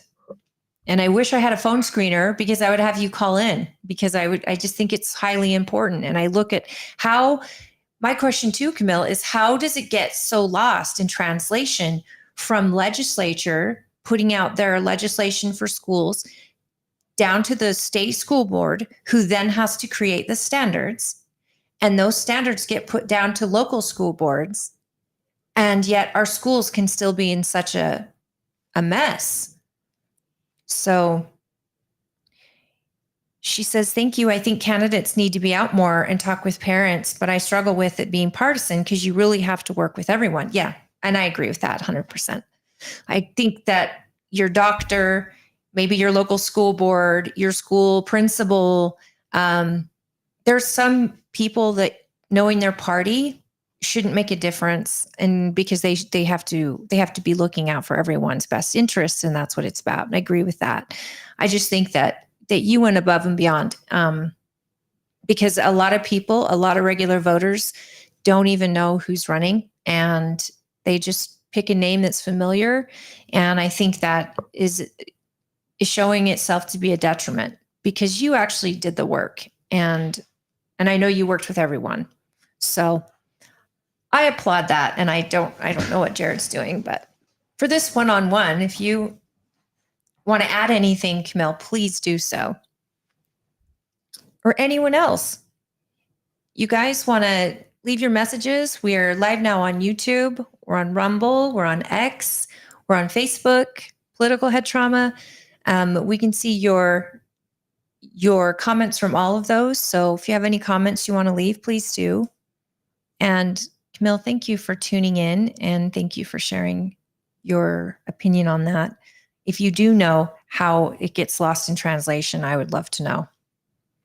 Because I know that the state school board has a lot of new standards that are coming out. And so I'm curious how there's a lot of fear that's being pushed in this election. And yet we've got the legislators, many of whom I've worked closely with, and I know the work they've done on this legislation regarding our education. And so that legislation has gone now to the school board. And so now they're creating the standards. And you say, I think the intent of legislation gets lost with too many chiefs and everyone telling local boards what to do, but the local board authority is very limited. That's interesting. So on the state's role, because my kids go to a school that we have the state school board is where we go. Our administrators and the board of our school is where we go. So as a parent, I feel very heard. And if I don't, my next step is the state school board. Whereas if my child's in public school, they go to administration. If they don't feel heard, then they go to the district school board. Is that correct? I just need to have you on again. And when you talk about too many chiefs, that's a lot. In fact, a lot of the legislators that put together these bills, they're working in groups. And then that bill goes to a committee to even get through to be voted on. And those legislators have a ton of people that are helping them with this bill, including school board members, including parent groups and parent advocate groups. Nicolene Peck, for example, she's got a ton of legislation that's gone through at the state level. Now, Nicolene is running to be Tooele City and part of Stansbury's House of Representative seat. And she's running. Tim Jimenez is not going to run next year, and she is running, but she's got so much experience in part of that, writing bills and getting legislation through. But again, it takes a lot of people to even get to committee. And we have a lot of legislative groups that are parent and education oriented and even lobbying at the Capitol during session. So you're going to write a bill, but not everything will make it in that bill. And there'll be compromises made in order to get past committee. And these things take time and effort and energy on behalf of every single person involved. So once that bill is made and voted on and it's gone down to the state school board, at that point, it's the state school board's job to create the standard based on that legislation. And by doing that, those standards then go down to the local school boards, the school districts. But that's why I asked myself, why are we having, you might have heard our guest say that Pleasant Grove High School had litter, I don't know if he said high school or middle school, but had litter boxes in them. Again, we've never seen proof of this. I've heard it's happened in Davis County. We haven't seen any absolute proof of this. So we're just kind of taking it, as we get it. And Camille says, I think that is good. But I mean, you have legislators, governor's office, and state school board all telling local boards to do different things. That is outrageous. There should be a chain of command that goes school board, local school board, to state school board, to legislator. I don't even see why the governor has to be involved at all. He either yays or nays the bill. So that's insane. You hear Yes. that? Everybody's got something to say to our locals. So that must be a very difficult job, because you have to not only appease the parents of the students that you're the board over, but you've got to appease the governor's office and the legislators and the state school board. Oh my goodness. See, we need to do another show with you just about this, because you've got way more knowledge than most. She says, I've never seen a litter box in a school. I don't believe a principal would ever allow that. That is negative rhetoric that people push. And I am with you. I've never seen it either. I've heard testimonials from janitors in Davis County saying they will not clean up litter boxes. However, there were no photos of that. And I don't know if it was just something someone said they wanted in the school and the janitor spoke against it. What he said is that it was happening in Pleasant Grove, but he didn't see it either. Our guest on earlier, Carlton Bowen. Was it Pleasant Grove? I think he said Pleasant Grove. But I don't know if he said elementary, high school, middle school. Could you just imagine? The janitors would, they would revolt. Well, that was their thing. They said that we will not clean up, litter boxes. And I still don't know. And I need to look for the story, because I don't know. I honestly don't know if that's ever been proven or not. And I hate to push that it is, because yes, we're seeing a lot of negative rhetoric right now. in this race. And what's bothering me is the solutions aren't following it. It's your children are getting litter boxes in their schools and there are furries attacking them, and there's fear here and there's pornography here and there's this and that and this. All this stuff is going to upset me as a parent. And so when I go back and I read the legislation that came out of this last session, DEI and CRT, all of that got addressed in this last session. So it got addressed pretty well too. Real, yeah. I'm still trying to get that Where's the Representative Hall solutions? on. I want Representative Hall, that lady out of South Ogden. I'd like her to come on. So Camille says the debates and issues around having feminine products in schools was crazy. And I couldn't imagine what would happen if there were really litter boxes. By feminine products, does that mean like in the girls' bathroom they Probably have in both. Why would they need it in the other one? Well, there was the argument that transgender children who are going into the boys' bathroom would maybe need feminine products. Is that what you're referring to, Camille? Or are you just talking about feminine products just for the girls' bathrooms? Okay, just the girls' bathrooms. Some states are arguing over having it in both. Honestly, I think they need them. They should have. Honestly, I would have it set up so like the gym locker room has like a little whole area for girls who need to. Holly, don't make me struggle through all this stuff myself. But even then, it's expensive hygiene products. Say a girl's like just turned 12 and have a whole area that she can go and, imagine.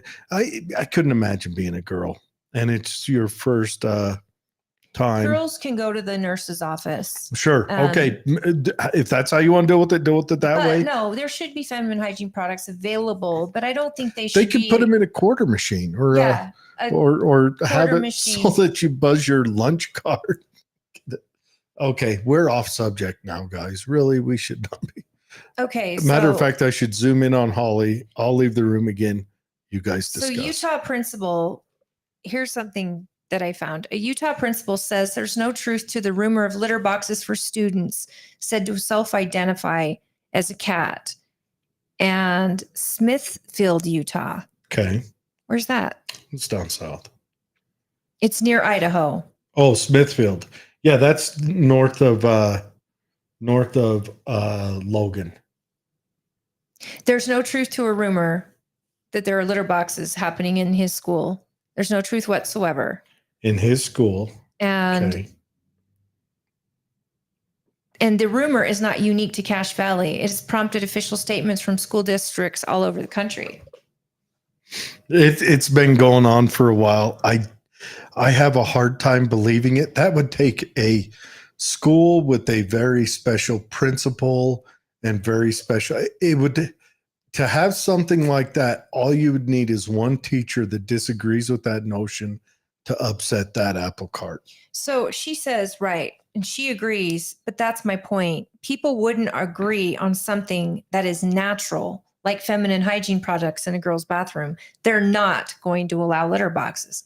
And that's why every time it comes up, we preface it with, we don't know if it's true. We've never seen proof of it.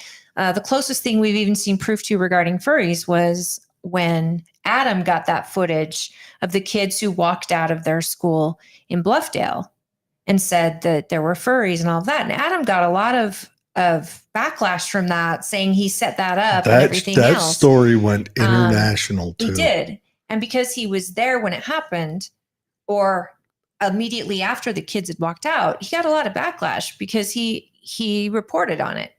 And as a citizen reporter, and he got a lot of crap for that. Oh, he was on, like it was made up. He was on every major newscast, every radio show. But we know the kids had a petition they had signed. There was a parent who interviewed with him.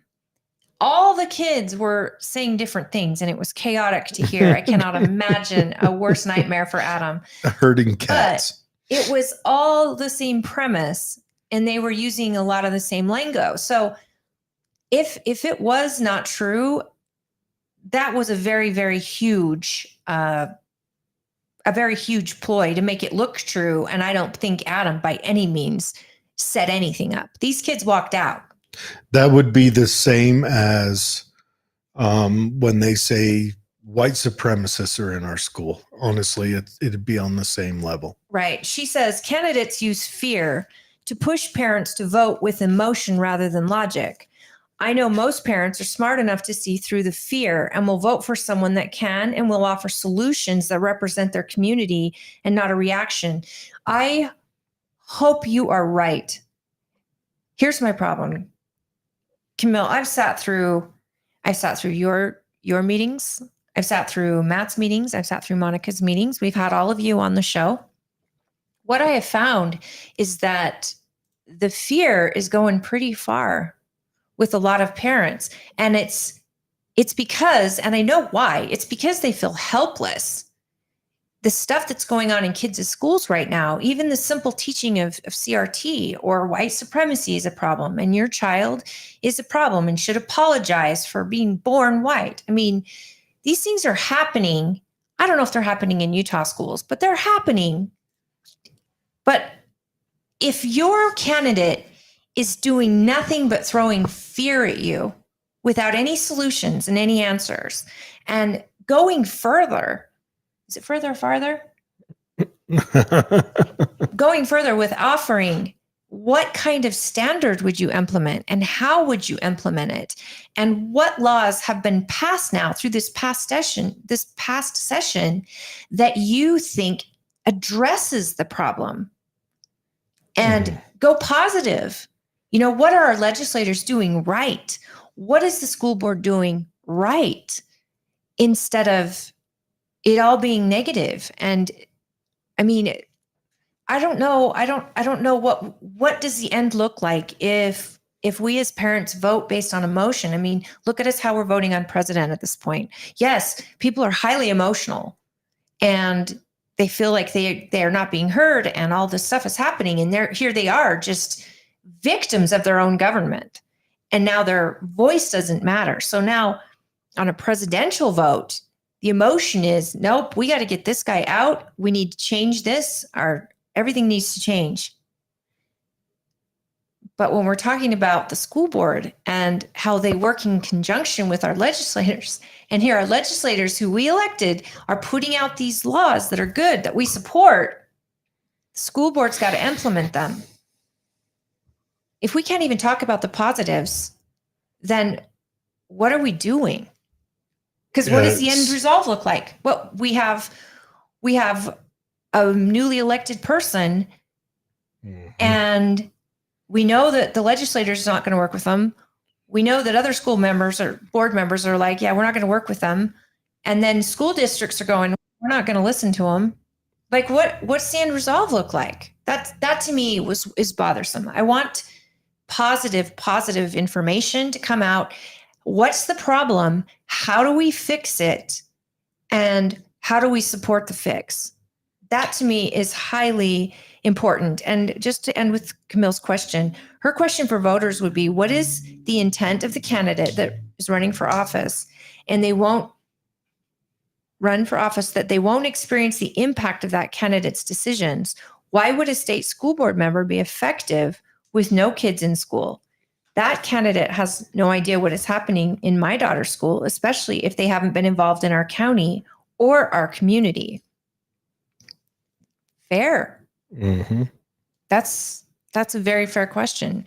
And I don't mean to choose candidates. And if you're taking it as though I am, I hope that you're not. All I'm asking is that voters will really ask these questions. What does the end result look like if you win?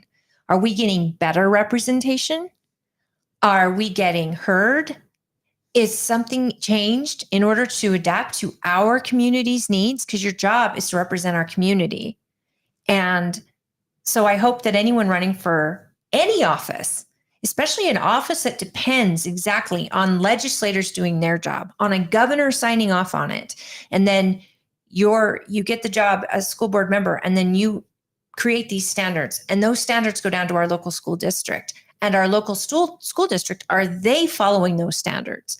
Who's holding them accountable? Who's holding the state school board accountable? And what's getting done on your behalf? Because that should be the bottom line. They represent you, your community, your kids. So she says, also Tooele County know what it's like not to be invited to the decision makers table. It doesn't make sense to vote for people that can be effective and willing to get things done rather than getting nothing done. I understand what you're saying.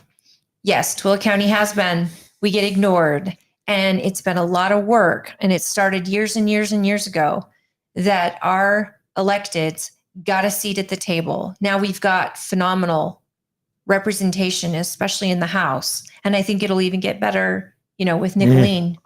But we've got our representation. We are being heard. Our freshman House members have gotten a lot done, and they're getting lots of praise. Our Senate, Scott Sandel has done quite a bit. He's actually been more involved here in the county. I can applaud him for that. The thing is that Tooele County expects to be not only recognized, but visited, contacted. We need to have our businesses at the seat of the table when decisions about our businesses are being made. We are not going to be ignored. And luckily, we've seen it happen lately. A lot of our electeds, our county councilmen have demanded the seat at the table. Our county commissioners before them were at session demanding their seat at the table. And we're getting put on boards and making great leaps and bounds for Tooele County. We've got Paul Miller here, and we're going to bring him on. Camille, thank you for that. We're very excited. Thank you very much, Camille. Thank you for putting up with my rant, Paul. I appreciate your patience. Yeah. I'm Holly, ladies and gentlemen. Let's bring Paul on. All right. How's it going? I've got to check and make sure sound is coming through. Can you do a test? Yeah, can you hear me? Yes. Okay. Let me look at You need to look at him? Yeah, I'm listening on the other thing. So just keep talking, Paul. Paul, introduce yourself and tell us what seat you're running for and what party you're with. Yeah, so I'm Paul Miller. I am an electrician by profession, and I am running for U.S. House District 1, which is not in Tooele, but that's okay. That's great. And I am running against Blake Moore. And why I'm running against Blake Moore is because I'm frustrated. Oh, do I'm gonna keep going? Nope, you're good. Keep going. Oh, okay, keep going. So yeah, I'm frustrated, like many in my district are, with his votes. Like his votes are not holding up to the Utah standard of what we should expect from our representatives, and especially those on the debt. And especially with FISA was a recent one that he really went against the voters in that one too. And so, yeah, I'm frustrated, and we need a change of delegation, and we need to, I think, if we can replace Blake Moore, we will get rid of some of that corruption in DC and stuff like that. So, but. Now you are running as a Republican. Yes. So you're challenging from the party. Yeah. How has that been treating you? Well, convention was awesome. So I got 55% at convention. Is 54.89 or something like that. And so convention was awesome. The highly informed voters know Blake's bad votes and everything, and the primary has been a struggle. This is David versus Goliath race for me. He has $1.5 million, and I'm running on thousands here. So marketing is very key in the primary, and so the finances help with that. Let's get your website name out so we can at least get people looking you up. Yeah. What is it? Yeah, so it's my initials, PM for Utah, FOR Utah, and then UTAH.com. And so yeah, there you go. So all of my information's there. There's a donation button at the bottom, and there's about me and my family. So, Paul, I was at convention Okay. and I thought it was pretty impressive. I mean, you primaried an incumbent, and they probably didn't love that. No. Well, it's interesting. Where do you live? Like, where do you? I just want to live? take a minute and talk about the St. Bernard and the St. Bernard pup. Oh, geez. Holy cow. So I live in That's a South lot of Ogden. So South Ogden. Yeah, so I grew up in Layton, and so I grew up probably a mile south of Hill Air Force Base, and right now I live probably a mile and a half north of Hill Air Force Base. So I just flipped on the other side of the runway. And Were you a Leighton Lancer? no, I was a Northridge Knight. Okay, So- well, I'm a Granger Lancer, so I knew there was another Lancer. Yeah. So, what's interesting, and I don't know if you've ever seen our show before. I'm sure you have seen every episode, actually. Yeah. But we had a group on regarding the development happening in Park City. And this development was so fought, Democrats, Republicans alike. Yeah. I highly recommend you go check out that show because those are people you want to get in touch with. Okay.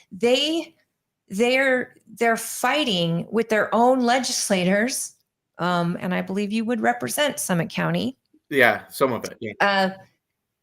Yeah. This development was going to add how many new housing projects? 700. Yeah, it was 700 and something, but they were going to peel off like 12 for low income. Low income, which met the criteria of what, 300,000? Yeah. 300,000 Low or less, income yeah. for Park City. And honestly, this is going on right now. Their council fought about it in the courts because they were so angry that this was taking place. And their council actually won.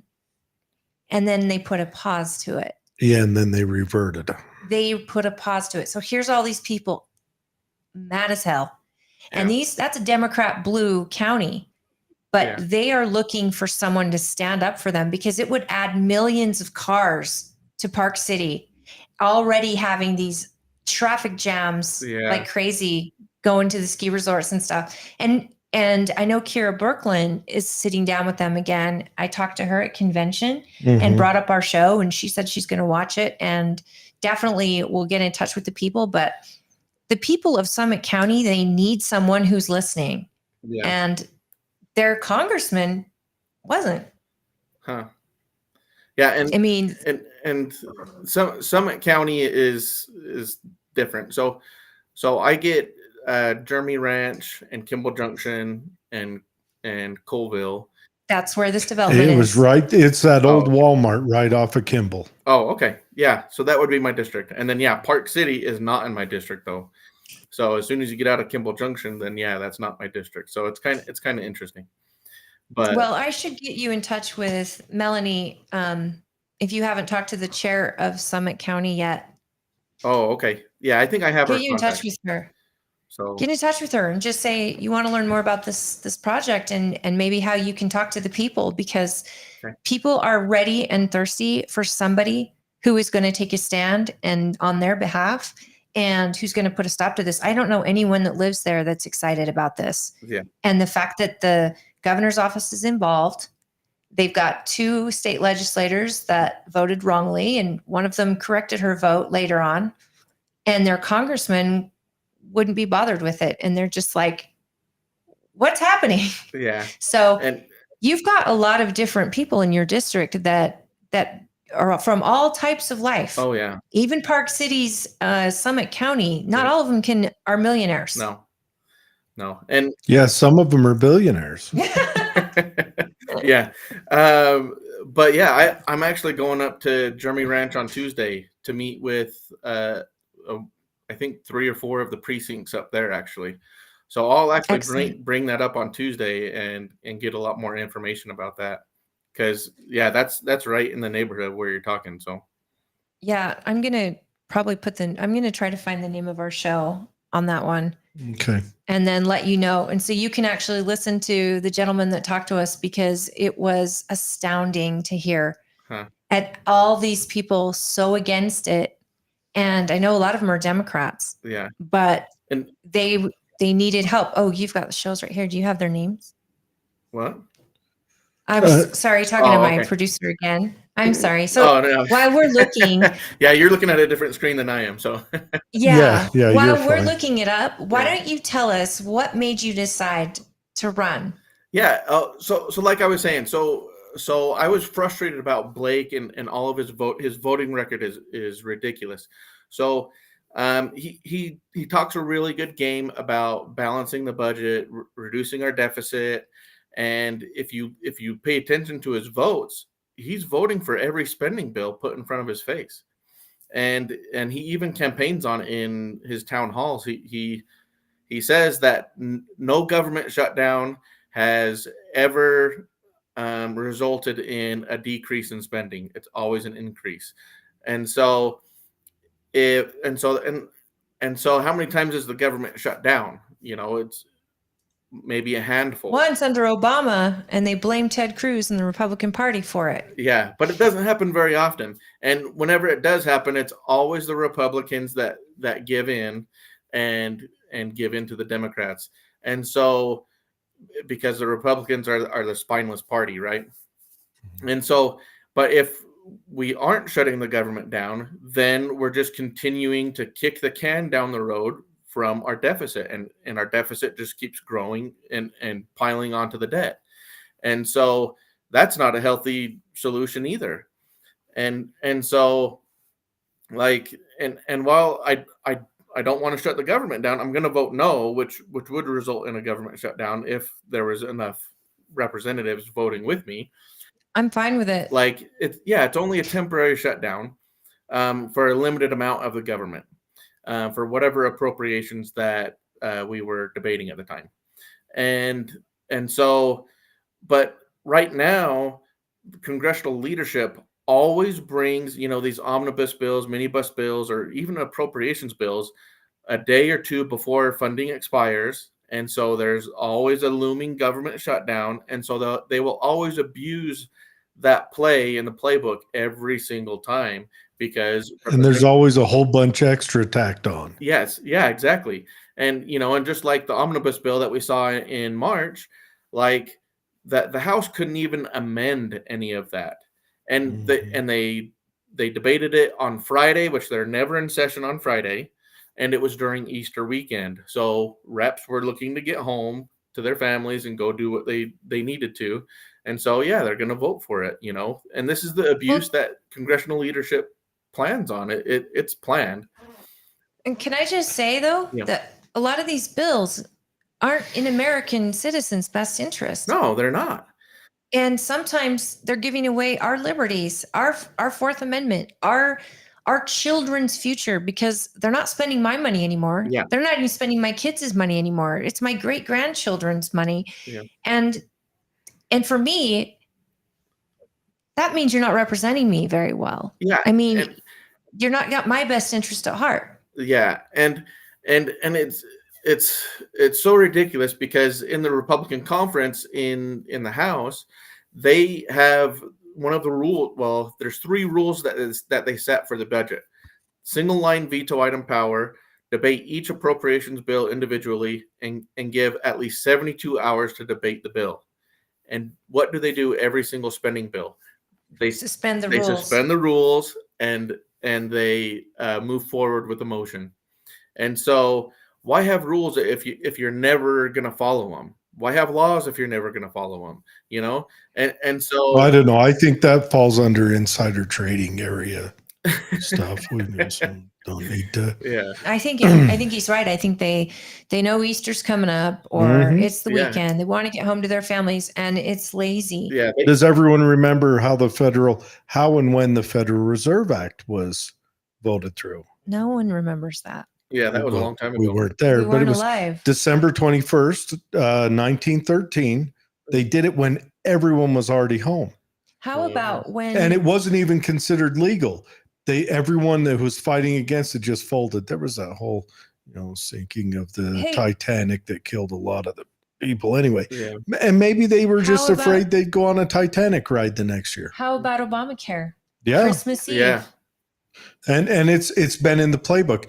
The big issue is we've got our federal government writing laws that's not in their purview. Yeah, and that's another part of my campaign. Like we have Article 1, Section 8 of the Constitution lays out the jurisdiction of Congress and its duties, and then Article 2 talks about the executive branch. And nowhere in Article 2 of the U.S. Constitution does it say that the executive branch can unilaterally create laws that are enforceable. And so that's Congress's duty. And so I don't know why they ever let the bureaus and agencies dictate their own laws. They can dictate policy, that's fine, because policies are formed around a law. But a Right. law that's enforceable should be passed by Congress, and which is why we need to pass the REINS Act. Yeah. The fact you even have to pass the REINS Act is ridiculous. Yes, I agree. Because what bureaucrat thinks they've got law writing power?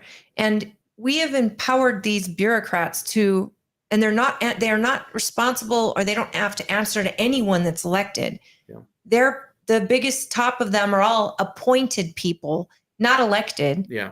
And they're absolutely running amok to where they think they can write laws and turn half of America into felons overnight because they make a decision based on a Second Amendment right. Yeah. This is asinine. It's a clown world. Yeah, and this is what the Biden regime's doing right now. They can't pass anything in Congress, and so all of the bureaucrats are pushing the Biden agenda, and it's infringing on our rights, and it shouldn't be allowed. And that's not what the framers had in mind for our country. You're right. And they come at you from so many directions. Yeah. You'll have the commerce coming after your ability to purchase an item. At the same time, you'll have a law enforcement agency coming at your ability to own a different item. They hit you from every direction. What I don't understand, though, is the Senate has the majority. Why are Biden's laws not being passed? I mean, Well- Congress has to be the purse, but the Senate has the majority. Well- obviously, the policy is bad. You still need the House, so it still has to pass Yeah. the House. It has to pass the Senate, Right. and then But our majority is like, what, 8? oh no, We cannot afford to have our congressmen voting against Oh. us. We can't afford it. Oh, There's yeah. only a few that give us the majority at all. if and there's probably 5, 6, 7 Rhino Republicans in the House but that's the thing, and that's why it's important that we have the Speaker of the House, because the Speaker of the House decides which legislation gets put on the House floor and which doesn't. So once it passes the Senate, if the Speaker of the House says no, I'm not going to do that, then they won't look at it at all or debate it, and which is what was happening with the Ukraine funding before Mike Johnson bent over backwards for the Democrat Party, because we had an Israel-only bill that the House passed, and we passed it on to the Senate, and Chuck Schumer said, no, we're not going to look at that. And so then Chuck Schumer said, hey, look at this Ukraine, Israel, and Taiwan bill. And Mike Johnson said, no, we're not going to look at that. We've made a rule that we're going to do each of these foreign aid bills individually on their own merit. And so, no, I'm not going to look at that. And then there was a switch that flipped with Mike Johnson, and he got compromised, switch. blackmailed, or something. Right. Let's not call it the vape smoke-filled room. Yeah. And so now Mike Johnson's pushing every Democrat agenda item onto the floor. And mind you, we get nothing in return. Yeah. They're not bringing the Mayorkas impeachment to the floor of the Senate. Yeah. And No. that's a thing. Like, I don't know if they ended up doing that or not, but They yeah. impeached him in the House. No, but I they're know not they bringing it to the Senate. did. Yeah. That's the thing about Republicans. We tend to give and give But in the compromise, it's us giving and them never compromising. Yeah, like I don't understand how they can call it a bipartisan bill when all it means is the Democrats put everything they wanted and we added something we wanted, and yet we didn't get anything. well, they'll get the Rhino Republicans to sign off on it, and as soon as there's one Republican signing off on a Democrat bill, hey, it's bipartisan, and that's what Blake Moore just had a story, and he had two people co-sponsor his bill, and so he's like, yeah, it's a bipartisan bill, and so and we'll see if that gets any traction, but isn't it funny how to to the layman they always use that as, look, it's a positive thing. yeah, It's bipartisan. yeah. Both parties agree to screw you. Yeah, I don't like that. Yeah, that's usually how it is. Yeah, and Yeah. that was one of my messages that I had said at convention. I am sick of compromising. I am not going to compromise. Like, we have compromised our principles away, and it is morally and financially bankrupting our country. And so and with Blake Moore voting for these spending bills, he is funding the border, he is funding DEI in the military, he is funding the climate agenda, and so, like, how can you say that you're against these principles but yet vote to fund them and implement them into the government? Well, let me stop you there. He's not only funding, all those things, but these bills are funding the border in Ukraine. Yeah. They're funding borders in Israel. They're funding borders everywhere but the United States of America. Of course, the border in Ukraine stops people from leaving. Yeah. Poor. I feel bad for Ukrainians. Yeah, I do too. I've said it before. I know it's not a popular opinion most of the time. I think our support for Ukraine is just going to cause a generation loss there. It's losing both in Russia and Ukraine. It's just Russia can afford to lose the people. Yeah. Ukraine's burned through all their young men. We're going to, in 20 years from now, Ukraine's going to be a very, very, very cautionary tale. Yeah. But that's just my opinion. I'm curious. You're taking on an incumbent, so you already know, and I can't stress this enough. If this candidate is someone that you agree with, you got to get him funding, because incumbents are sitting on a lot of money, and it's usually money that's generated from their work. It's not like he's a brand new congressman. Blake Moore now is in his second term. Yeah. Is that right? Yep. And he's obviously pleased certain people that are funding his campaign. Yeah. So can I talk about that for a second? Well, I just want to ask how an electrician is finding his way into the political game in a state where only developers can. Yeah, right. There's a lot of developers in politics in Utah. So and that's the thing. Yeah, I'm a blue collar worker, and so I'm running on pennies compared to his millions, And one thing that I found out when I was, doing all my research on Blake Moore, like, I was looking at his campaign financing, and I had this idea driving home from work one day. I should probably look at his contributions to his campaign and look at when he voted for bills and see if there's a correlation there. And you know what? When he votes for a military spending bill, there is a military subcontractor in Clearfield. It's called ES3, and they donate $50,000 into his campaign account every time he votes for a military spending bill. Now that I've exposed this, that's just disgusting. Yeah, now that I've exposed this, his the itemized contributions finally hit just this week, I think, and so guess what? It stopped. So these last two military spending bills, it stopped, but the ES3 PAC committee does still donate the $5,000 to his account. Well, they probably donated another route.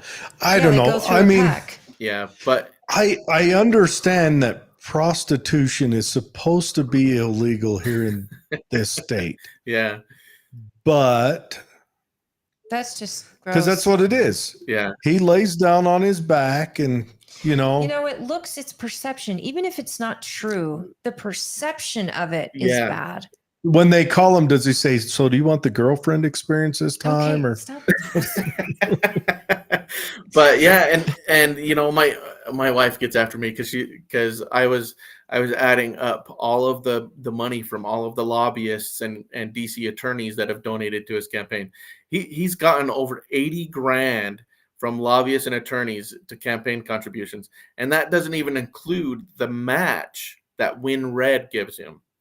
So it is likely near 150 grand of what he gets from lobbyists and Win Red.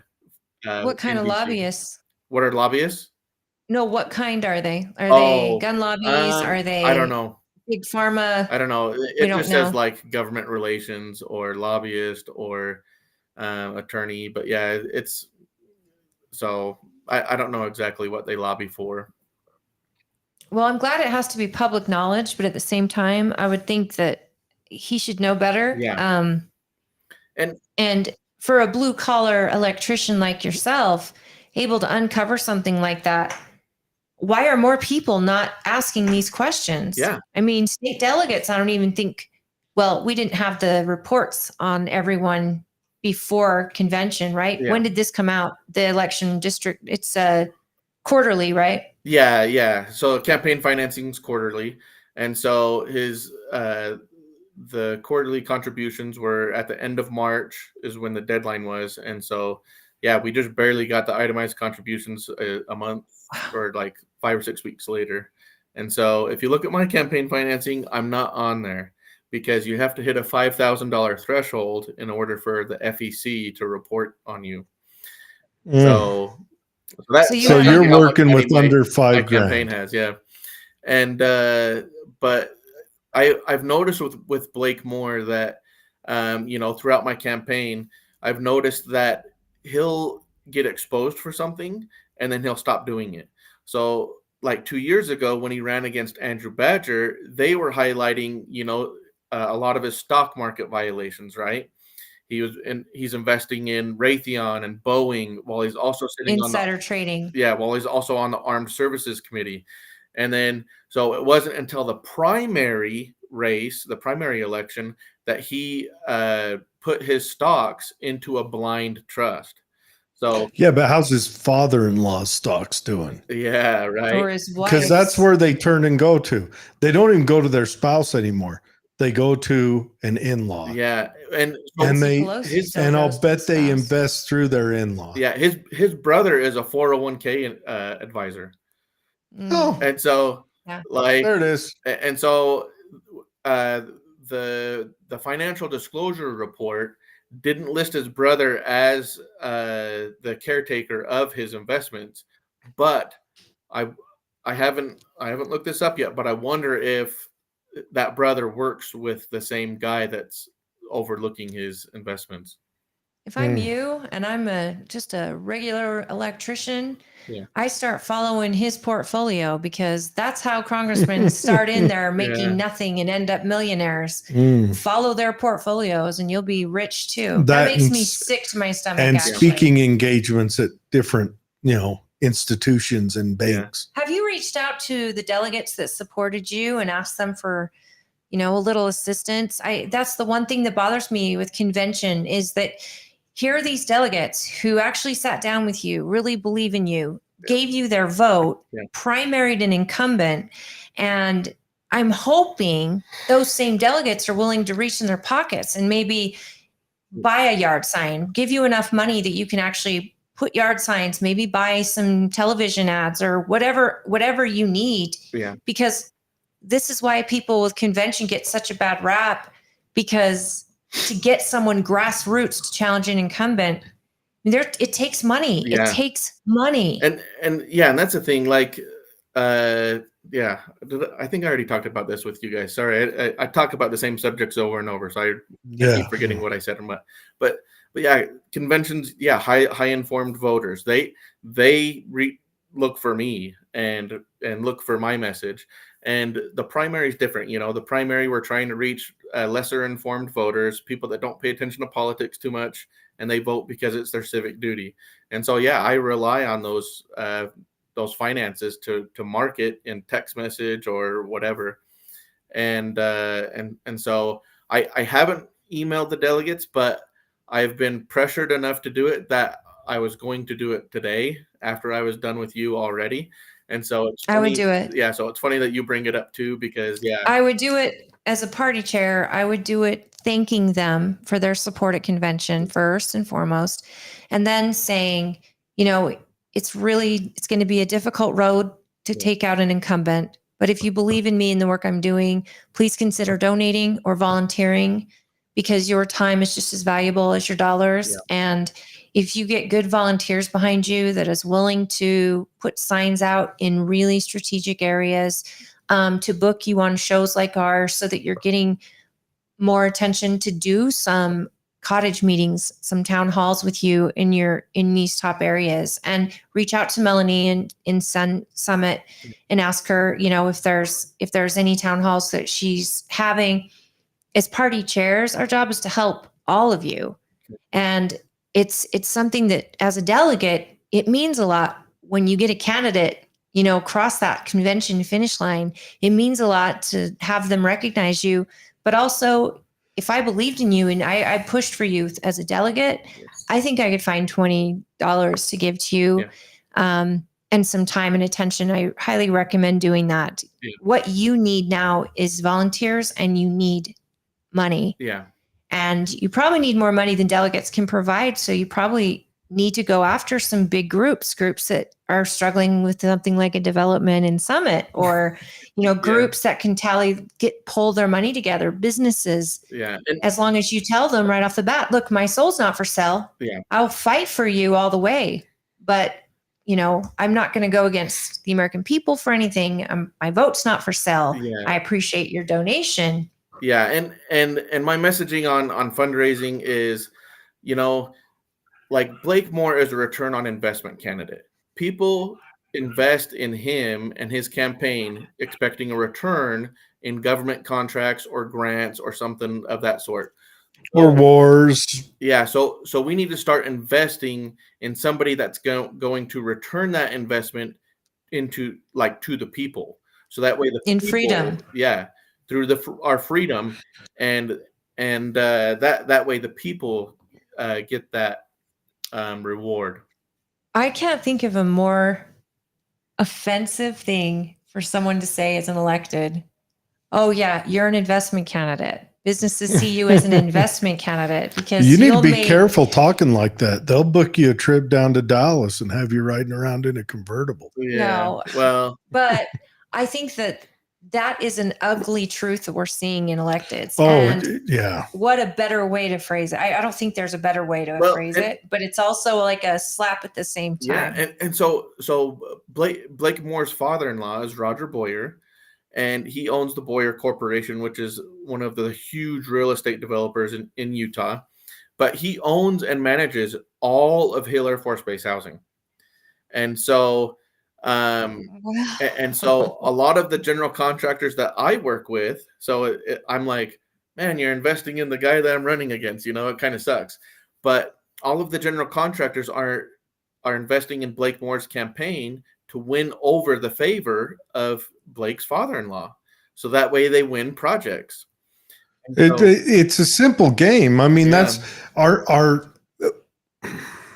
It's disgusting. We've got to figure out how to sort out our elections so that one person, one voice still applies. Oh yeah. Yeah. The election integrity. The Republicans, the Republicans put us in this situation, when they wanted to fight against Clinton. That was a good idea. Yeah. And that's the thing, and even if you get away from all of, the corruption and Blake's conflicts of interest, even if you just look at his vote, his voting record is disgraceful. And so him claiming that he's trying to reduce the deficit when he's voting for all of these spending bills is a lie. And so his solutions are, he has the fiscal Reporting Act or something like that. So there's 2 acts that talk about these reports, and so you can only get so many reports out of our departments and agencies until it starts becoming so redundant and so burdensome that they can't really get anything done because there's so many reports that they have to draw up, right? And so, and even if he did get those reports, who says that he's going to vote against the wasteful spending that he exposes? He's voting for it now. Well, I call votes like that or bills like that virtue votes. Yeah, it's a virtue signal. Yeah, When they put them out, they're just like, look how virtuous I was. I Yeah. put this forward. yeah. Look what I'm doing for the debt in our budget. Yes. Look at what Yeah. I'm doing. I put a bill forward that if it makes it to the floor, no one else is going to vote for it because they see through the BS. But I named it Flowery so I can tell my people back home, I've been trying. I'm working hard. I'm standing alone by myself. If you just get that big company to donate another $1 million to me, we'll make this happen. Yeah, exactly. And with me being against the corruption and being against everything, like I fully intend to join the Freedom Caucus if I by some miracle I am elected, and Outstanding. and That's I'm pretty not. hard. I think they have to ask you to join. So I don't think you can just join it, right? Did we really? hear that? You can still become a thorn in And their they'll side. watch you and how you vote and all of that, and then ask you. But I think it's awesome if that's your goal to be a part of that caucus. Yeah. That's a great goal. I think Well, it's a lot of people will love that. yeah, it's like one of the only caucuses that's for government accountability and actually delivering on your promises, right? And Yep. and so yeah, I don't expect to get these prestigious committee assignments, and so some of the most important duties that is the House floor votes, voting on these spending bills, and like it sucks because everybody expects you to go and persuade Democrats to join your side of the conversation, right? And it's like these are all people that have like convinced other people like that they are the best, and so they're going to be like dead set in their message, and their stance on an issue, and so. Well, Democrats claim to represent the blue collar. No. And here you are, Mr. Blue Collar. Bill Put Clinton. your money where your mouth is, Democrat. Yeah. Join me on my bill. Bill Clinton Oh, good. drove the nail in that coffin. Yeah. Well, and Donald Trump actually exposed exactly how badly they hurt the blue collar worker. yeah. I think there is probably a place on a committee for an electrician that would be far more important than a place for a lawyer, a business person, a military person. There are committees out there that we need real, true business owning blue collar Americans Yeah. to actually be on those committees. Yeah. And I think it's funny, like the Democrats and the Biden administration, like they push so hard for the unions, right? The unions matter, and that's because the unions give them kickbacks. Exactly. And the unions, Yeah. How the many unions union are donating bosses. to you? Are you part of a union? No. So I worked. If the union bosses cared about their people, they wouldn't be supporting the current Democratic Party. No. Because the current Democratic Party only cares about the laptop class. Yeah. That's all they care about. So go on about that. So- You're not in a union. So yeah. So when me and my wife were first married, we bought our house, and we were hitting the credit card, and so I needed a raise, and so I decided to try the union out because it would be a big pay raise. And while I was working there, like all of the national leadership in the union pushed, the Democrat, I wouldn't say agenda, but they pushed to vote for Democrats. Like I would get a letter in the mail telling me who to vote for in elections, and the other electricians that I worked with, though, they were all Republicans. Not all of them, but the majority of them. And so being in Utah, like I was kind of surprised because you hear how, left leaning unions are and everything.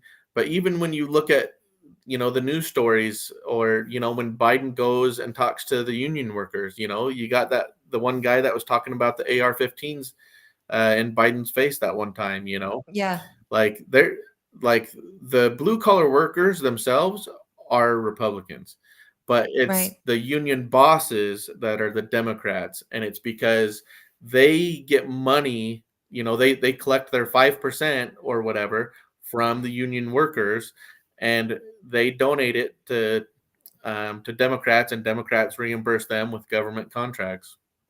And they do it in blue states, New York Yeah. City, California. I mean, these union strongholds aren't in red states per No. se. I mean, they're coming out of the bluest of blue, Detroit. Yeah. It's sad, but again, just like teachers, there's a lot of teachers here in Utah that are probably part of the union, but they don't vote Democrat. Oh yeah. They are doing it because they think it's their only option to get what they deserve Yeah. in their work. And the teachers union right now is ridiculous right now. So Yeah. Oh yeah. By design. That's going to be hung up somewhere's understatement of the year. Yeah. Ever since COVID, man. You heard it here first, folks. Yeah. Ever since COVID, the teachers union has gotten a really bad rap. Well, the one thing the teachers union really hates is children. Yeah. And teachers. And teachers. Yeah. Yeah. And people. Yeah. There's so many problems with the teachers unions. Like it's really sad, So tell me what District 1 needs. What does District 1 need in a congressman? Because your district is so different than ours, yet you have parts of rural Utah in yours, but you've also got some pretty populated areas too, big Yeah. city and stuff like that. What is it that, as a congressman, do you think your district is looking for? So a lot of people want to hear Hill Air Force Base, right? When this question comes up, because Hill Air Force Base is extremely important. And, Hill Air Force Base, provides billions to our economy and is, the largest employer in northern Utah. So, and I want to continue to provide, funding and that to Hill Air Force Base. Like I talked about voting no on spending bills, right? But I'm not voting no because I don't want to ever fund the government. I do want to fund the government. I just don't want to fund all of the waste and bloat and special interest money, right? And the only way to get to that is by voting no, so that way it sends that message to leadership. So Hill Air Force Base is paramount for the first district, and we have a lot of defensive contractor research, with Northrop Grumman with the missiles, and SDL up in Logan with a lot of their work that's involved in the government. And so, but even besides that, it's on a country level, the issues countrywide are super important for the first district, securing the border and controlling our debt, because if we keep voting for this deficit, like, inflation is still going to go up. We're still going to see it at the grocery store, and, we need energy policy that keeps our gas prices cheap, and so there's a lot of issues that that the first district needs. Good. So. Yeah. Well, and again, people forget what a congressman actually does. Your job is not necessarily to take care of Utah. Your job is to be taking care of the United States. Yeah. Your votes do represent the people of District 1. But like I've said this before, I would be okay if senators and Congress people quit getting money from my county if it meant shutting off the spending totally. I hate that, if everyone's not doing it, we're never going to stop the spending. Yeah. But if everybody says, okay, look, everything goes local, local, local, local. If your county can't handle it, then your state should handle it. But for congressmen and congresswomen to have to go out and find new money, that's not free money. That's still money that is ours, taxpayer dollars. It's putting us into further debt. So we got to be prepared to say, okay, less for our county or for our district. Across the board, though, all districts. Yeah, we all got to states. seal the purse. Yeah, the purse has to be sealed. We've got to figure out. I mean, now our interest on our debt is over $1 trillion now. Nobody can fathom that. Yeah, like logically. which is our Yeah, for military everyone budget. out there screaming about our defense spending, our interest is surpassed our Yeah. defense spending. Yeah, our Just drink defense it in. spending, yeah, is $1 trillion, and it's the same as our debt. And the scary thing, Insane. so if you go to nationaldebtclock.org, there's like at the top, it's green, I think. And if you look at the 2028 figures, it's 46 trillion in debt, 1.4 trillion in interest. And that's just 4 years. And so, and the figure that And is that with any new spending, or is that with just regular spending as it is? that's the current trajectory of our spending. If we continue the spending where it is now. Oh, it was just there. And so I figured, our debt to GDP ratio right now is 124%. And it's hard to calculate GDP later on. So, but our debt to GDP ratio in 4 years could hit somewhere near 140%. Okay, Jared's going to share this with everyone. You've got to see this. It's got the debt clock. Do you mind if we show this? No, that's fine. And keep talking while we show please keep talking, because we know we don't got a lot of time with you and we want to make sure. But everybody should Google the US debtclock.org, because as you will see. Yeah, so hit that time machine button. If you hit the time machine button and go. Yeah, go forward. To 2028. Yeah, or you can click that there, yeah. So there, 40. So we're at 47 trillion. So yeah, so not even a month later. So we'll be adding $1 trillion like quickly, because right now we're adding $1 trillion every 100 days. And so so you got that 47 trillion now. And let's see, where was the interest rate? Interest is right. Interest paid. Yeah. Oh, that's so many commas. Yeah. And look how quickly it's going up. Oh. But that's like it's not even a second. I listened to Thomas. Like it's in fast forward. I listened to Thomas Massey. Yeah. Speak the other day, and he's got the little lapel pins of this debt clock. And he said he plugged it, he took it home, it hit his home router and it dropped. And he said, what happened? The number dropped and then started climbing again. He said, oh yeah, taxes were just paid. Oh, what? Oh, sorry, I lost you. Did you say, oh yeah, what? Thomas Massey has these lapel pins of the national debt that run, and they're hooked up to Wi-Fi. And he said he went home and he drove home to Kentucky and it hooked into his Wi-Fi and the number dropped. Huh. And he's freaking out. He's like, what happened? Like, he's a congressman thinking that something happened. And then he remembered taxes were just paid. It was tax time. And then just shot right back up. Yeah, it doesn't even make a dent. This right here shows you how much you're being robbed, folks. Oh, yeah. That's all it is. We're being robbed. They are robbing you blind. Yeah. No, they're robbing your prosperity blind. Your children. Yeah. Their children. And their children. And in the beginning, it was very shameful to pass on debt to the next generation in Congress. And so if you couldn't pay it off, within the 20 years or whatever, then that was a huge stain on those people in Congress. And so, but it just shows you that the crisis that we're at today. And and it's funny because I have a video of Blake Moore in one of his budget committees, and he's talking about how he doesn't even know if we have 10 years to fix our debt. And here this guy is voting for the same deficit, the same debt that that continues the trend, And Yeah. so, That's freaky. yeah, but and since you brought up Thomas Massey, he has actually proposed. He actually talked about a stop the Fed, so to abolish the Fed. He just put that bill out today, I think, and then or yesterday, and then he also is doing what's called it's an amendment to the Constitution for food. So that way we can grow whatever food we want and we can purchase whatever food we want.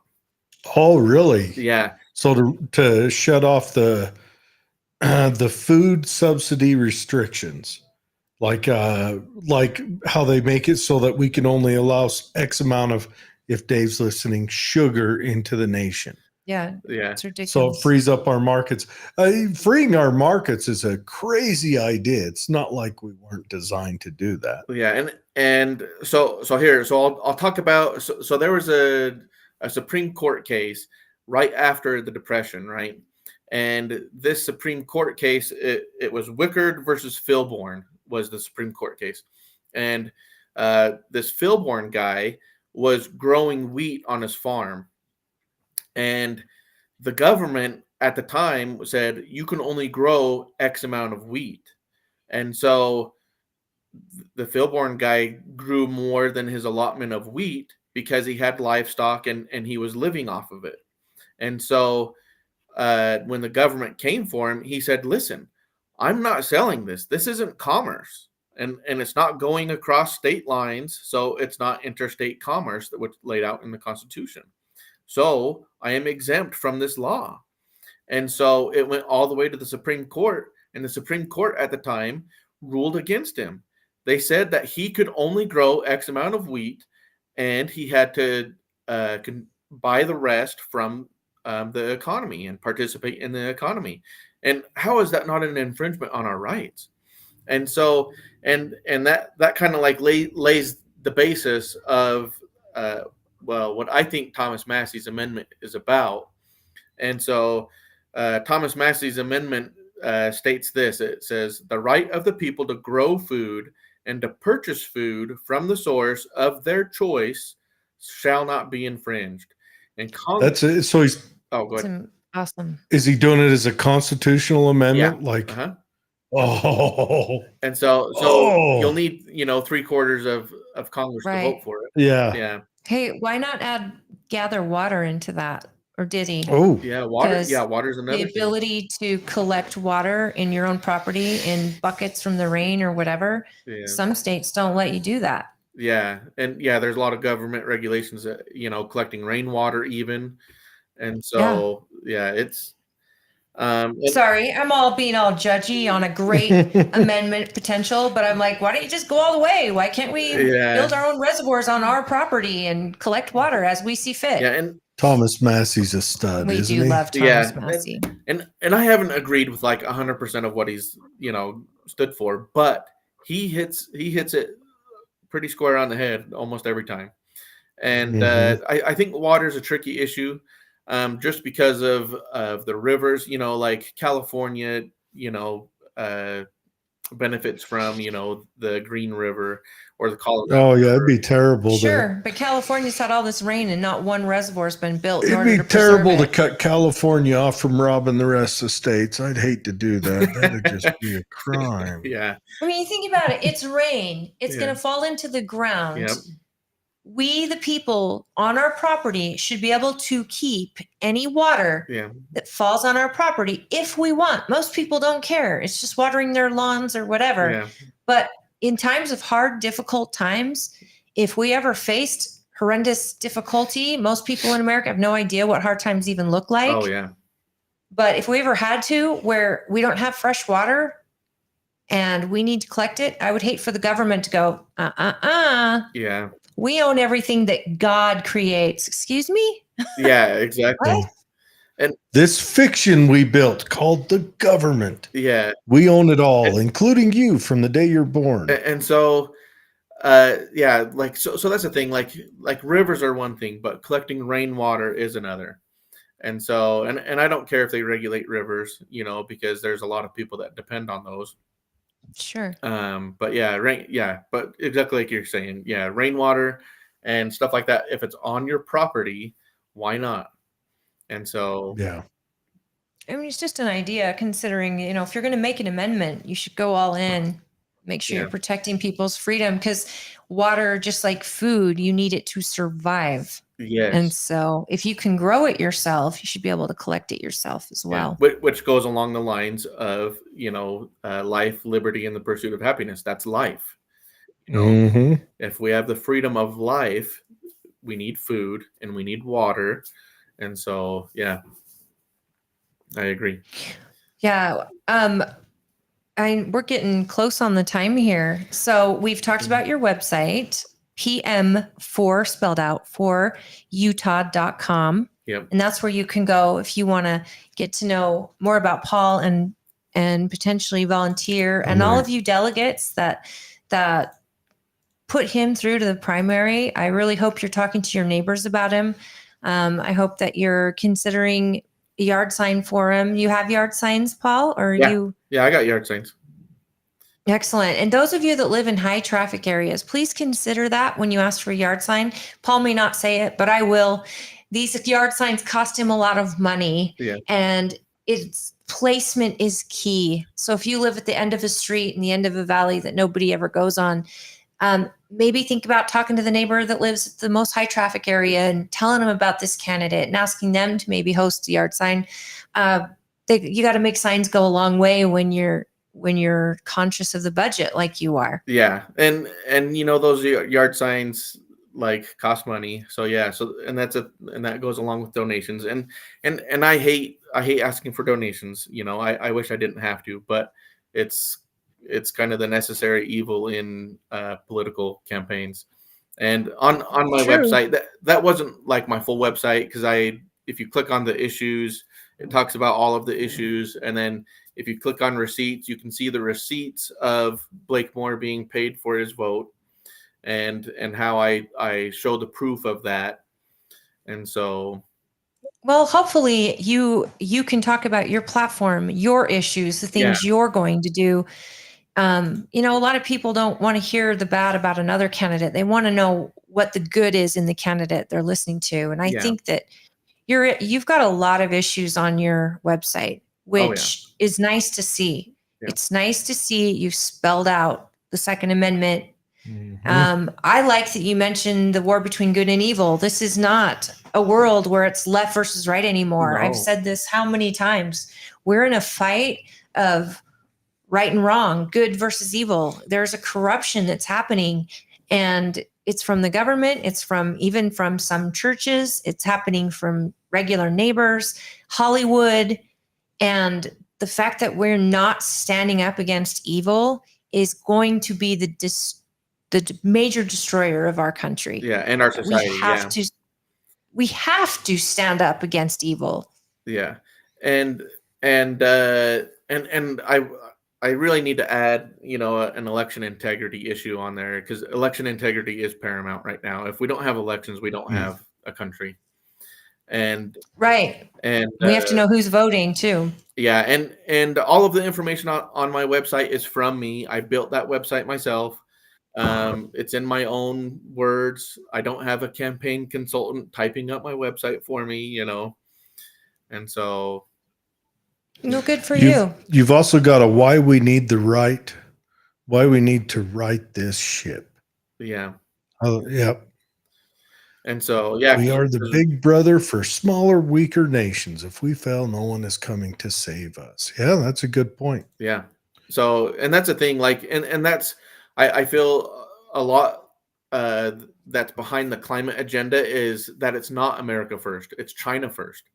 Because it only applies. It's politicians to first. Us. Well, and politicians first. Or ex-politicians. There are people that bow at the altar of climate change, and there's no way to solve it. Yeah. Money is certainly not going to solve it. It does enrich countries like China, who are the major polluters. Yeah.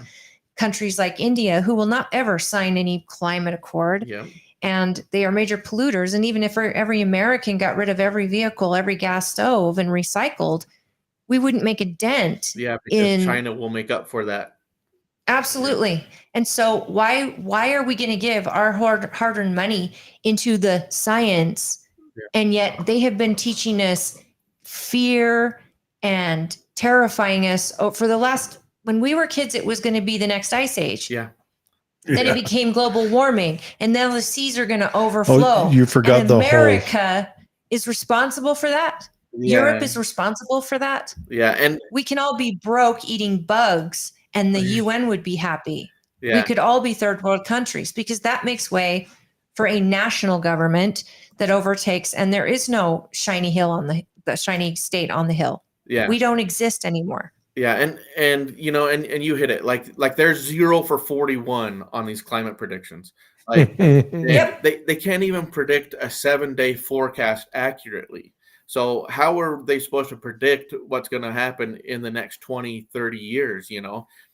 Absolutely. And these sun flares that we just experienced, yeah, they predicted those 3 days before they were going to happen. Yeah. Sun flares. The sun could easily wipe out the United States of America and every other country in the world. Yeah. Because the sun is the sun. It's a ball of fire. And you can't predict that, but you're going to tell me that California is going to be underwater in 8 years. Yeah. Oh, I say we rain forward. Face. You know what? I am going to go buy me a 1974 Hemi.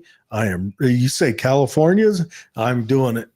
I'm going to drive around getting 4 miles to the gallon. You won't be able to license it there. Yeah. Like they've made it illegal to own. I do it here. Make California go. Do it anywhere. Yeah. California goes away. Oh, do you have any last yeah, finish this up here. Take us home. So, well, I don't know what you want me to finish up with, but I was going to say, if you want, I can talk about climate change and how the funding and subsidies are going to. Let's give you, we got a minute that we can give you just to give one last little bit to put out to your people. So that's the thing. I'm not going to enrich myself. I am going just to go and work. I am from the working class. Go put me to work. I don't want to go and participate in all of the corruption and the crazy parties that go on. I just want to go do my job and come home to my family. And, you know, I am a convention only candidate. And I strongly believe in the convention. I think it is the best system ever for a party primary. And we need to protect that, even if I lose. And I'm not going to be like Governor Cox, where if I lose, I'm going to go against it. No, it's still the best. And and I would really appreciate your support in any way, shape, or form. And I appreciate you guys letting me come on your podcast. Oh, well, thank you for coming on. Yeah, we appreciate you. Everyone, that's Paul Miller. And you do have a beautiful family. That one little boy of yours with that mischievous grin, I bet he's a good time. Yeah. I just love the St. Bernards. Yeah. Anyways, everyone, Paul Miller, he's running for House 1 here in Utah. He's running, for congressional. Yeah. U.S. House District 1. Yep. All right. Okay. Thank you, Paul. You have a good one, and hopefully we talk to you again soon. Yep. Thanks, Paul. Thank you. Nice to meet you.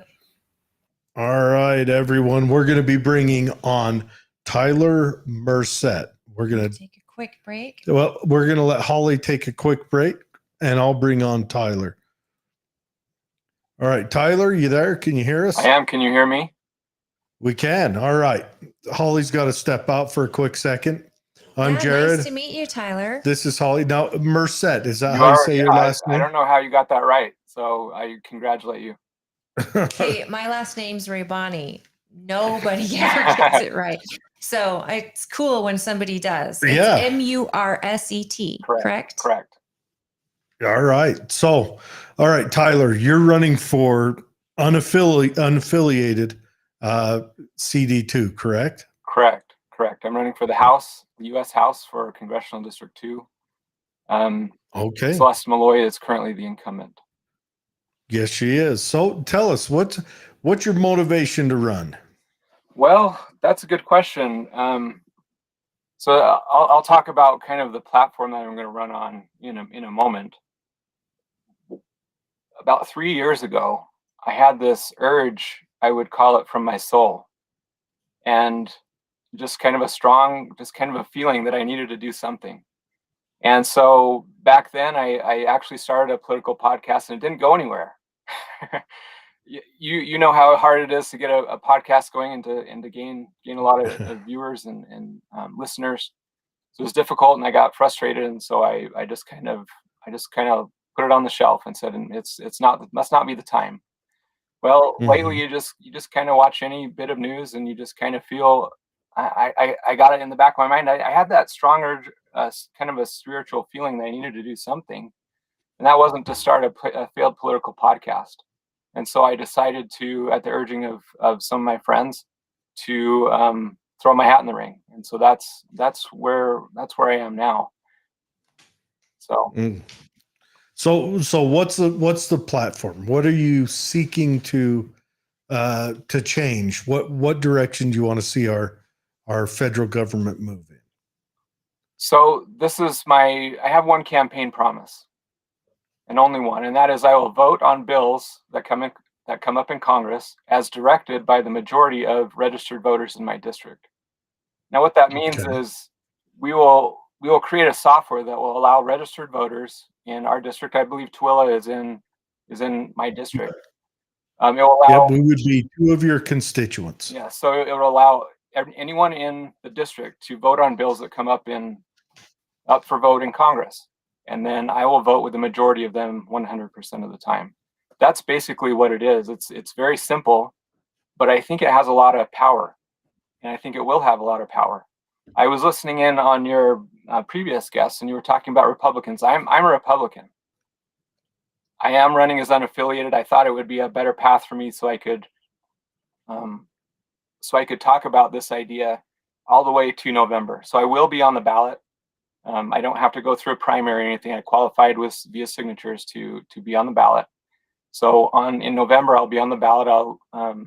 So I'll be able to talk about this idea of voting with the majority of the people all the way up until then. I think Republicans, generally, I'm talking about elected Republicans, I don't think that they represent us very well. What? I know, right? Well, So, you Tyler, know what? Where do you live? I live in St. George. Okay. This software you're talking about, I would like to see this come into creation just so that we can see, because right now out here, we're all like up in arms about the FISA vote that our representative voted yes on. But I would like to see a true accountants, because right now everyone I talk to doesn't like it. But how would it be to see, does everyone not like it, or am I a minority in this group? Also, if you have the ability to make something like that, are you a software engineer or something? I'm not a software engineer. I have directed a few smaller kind of software programs into creation. They're just so you're able to create like an app where people could tune in and give their vote and it would be protected, or would it just be a poll? No, it wouldn't be a poll. It'd be an actual vote. So let me ask both of you this. Do either of you know that your vote was counted correctly in the last general election?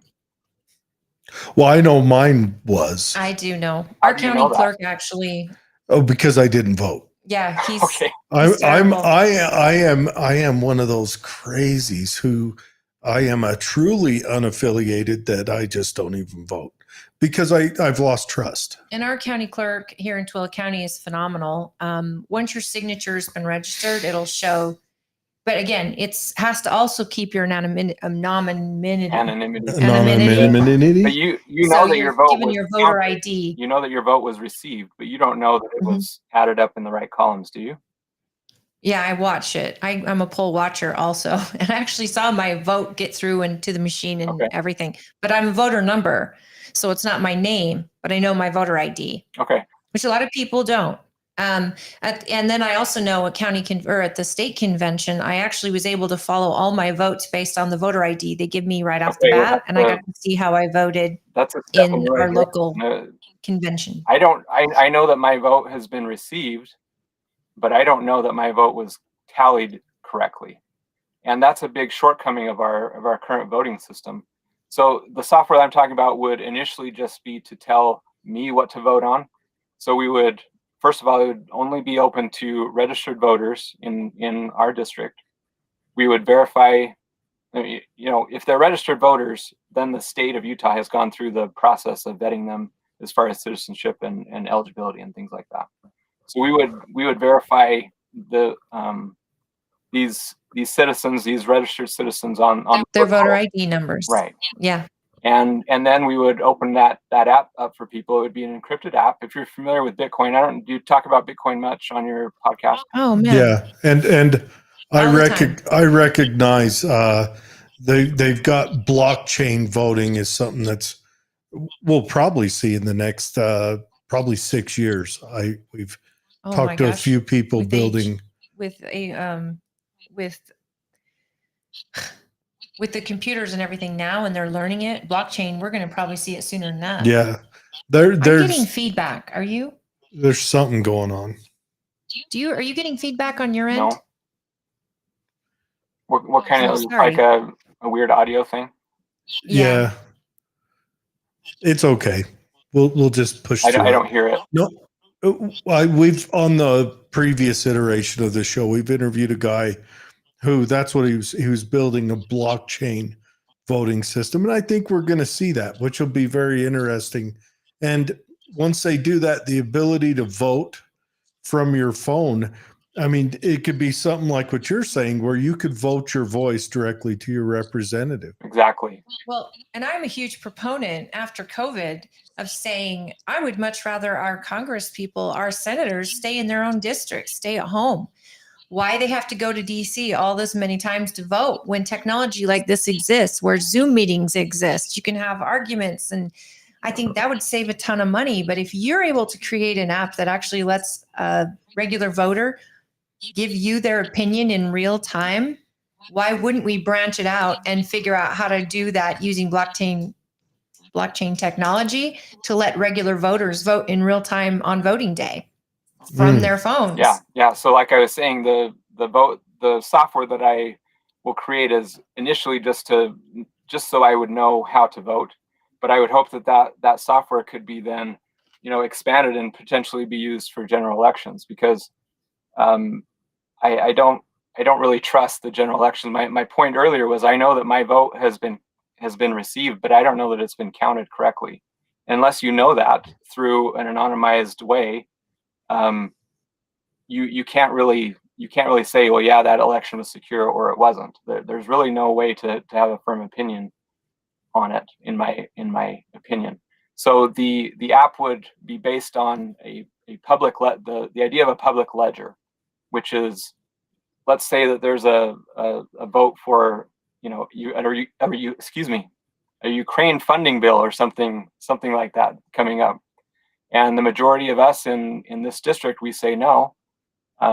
Once that vote is cut off, anyone could download the file. It's anonymized, but you could find your number and make sure that your vote was tallied correctly. You could ask your neighbor, you could ask your wife or your husband. There are ways to verify that those votes have been counted correctly and that they're secure. So it would use kind of off the shelf type of technology. It's not something that has to be invented. And there actually are probably already software that does this. So there's a bunch, and whoever actually establishes this is going to be a millionaire if they can prove that it's safe. And that would be an awesome business venture for you. But when the way you're talking about using it, that's just for your own education. So that you're looking at your constituents right before this vote goes on. And keep in mind, this vote will have 1,000 pages in front of you. So hopefully your regular voters will read through it when they give you the yay or nay. And I'm sure you could highlight some of the things that you want to address about the bill, but then you're just getting an overall chart of yay or nay on how they want you to vote. And you're the one reading it. Right. So to expand it, I mean, that would be pretty remarkable, because a lot of people are trying to go back to paper ballots, but it's also got its problems with timing and how long it takes, but that's how we used to do it. The problems that we are having right now politically are that political problems. They're not technological problems that can't be solved. There are elections in third world countries that many of us trust more than we do our own elections, and that's a sad state of affairs. You may have already Well, seen, 2020 gave us a good reason to not trust our own elections, right. huh? So you may have already kind of gathered this idea that I'm bringing forth, which actually came from a friend of mine. He wrote, his name is J.J. Dewey. He wrote a book called Fixing America. And so that's where this idea of voting with the majority came from. And I'm running on my own and kind of at his urging also. This idea to vote with the majority of the people is not destined or meant to just remain with me. So the software that we'll create, once we get enough momentum, once we get enough press out there, hopefully there will be others like myself who go, "Ooh, that's really interesting," because I don't want to run. I don't want my name out in the public. I'm not a typical politician. I'm here in my closet. I don't have a big bankroll behind me. This is something done against my own better judgment, but I'm doing it because I felt like it was something I needed to do. So the idea is meant to go and be to spread everywhere. Anywhere where you see a place where the voice of the people is not being heard. And unfortunately, most of the time that's with a Republican.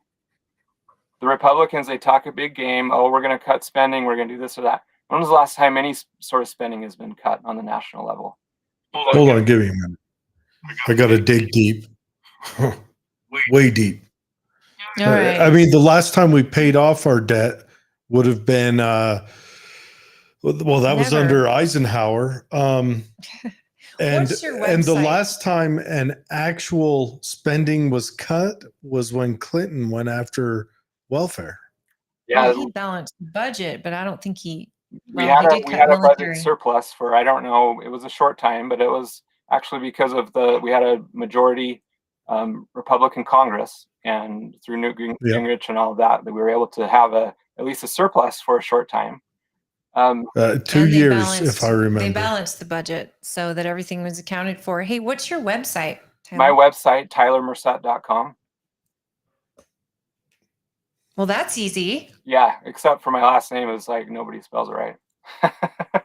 M-U-R-S-E-T. M-U-R-S-E-T. Right. The only thing I found on S-E-T or A-T? M-U-R-S-E-T. Okay. is it the Substack?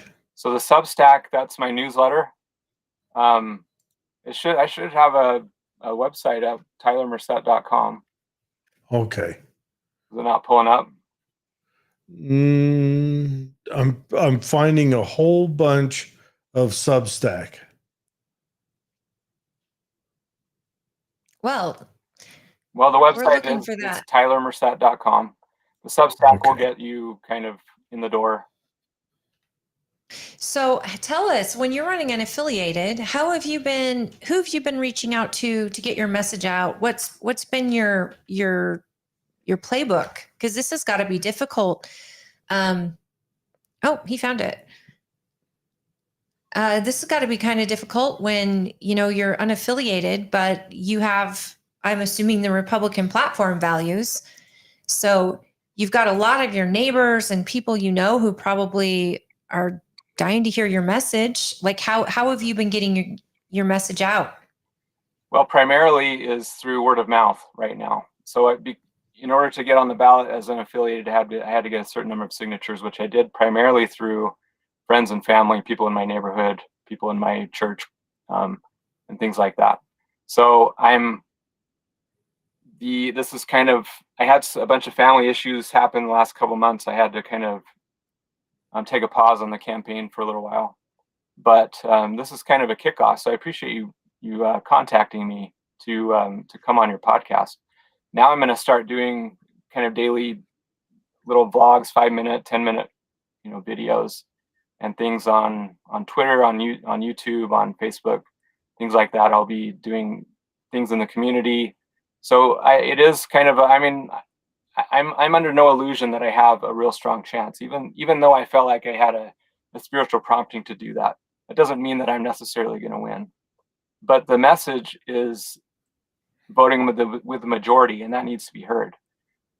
Right. Like I was alluding to earlier, I don't think elected Republicans represent us very well. Yeah, they've forgotten the Republicanism part of being a Republican. Well, and the truth is, in DC, the line is so blurred between what a Republican and a Democrat is anymore that it's like it's exhausting for local people to watch what's happening in DC and even comprehend how are they doing this to us? And they're supposed to be representing us and they forget who they work for. And it's such a terrible line. You don't know who's who. No. And, with this type of idea that I'm bringing is voting with the majority, that vote will be very public. Because let's say, on that hypothetical bill we talked about earlier, well, those vote tallies will be public, and so will my vote right next to it. So there's not going to be any sort of, well, how is he going to vote this time, or what did he do last night? Like it's right there. It'll be all in the public. So this can help. A lot of people talk about term limits, which could be helpful, but an idea like this could make term limits something that we don't even need to talk about anymore.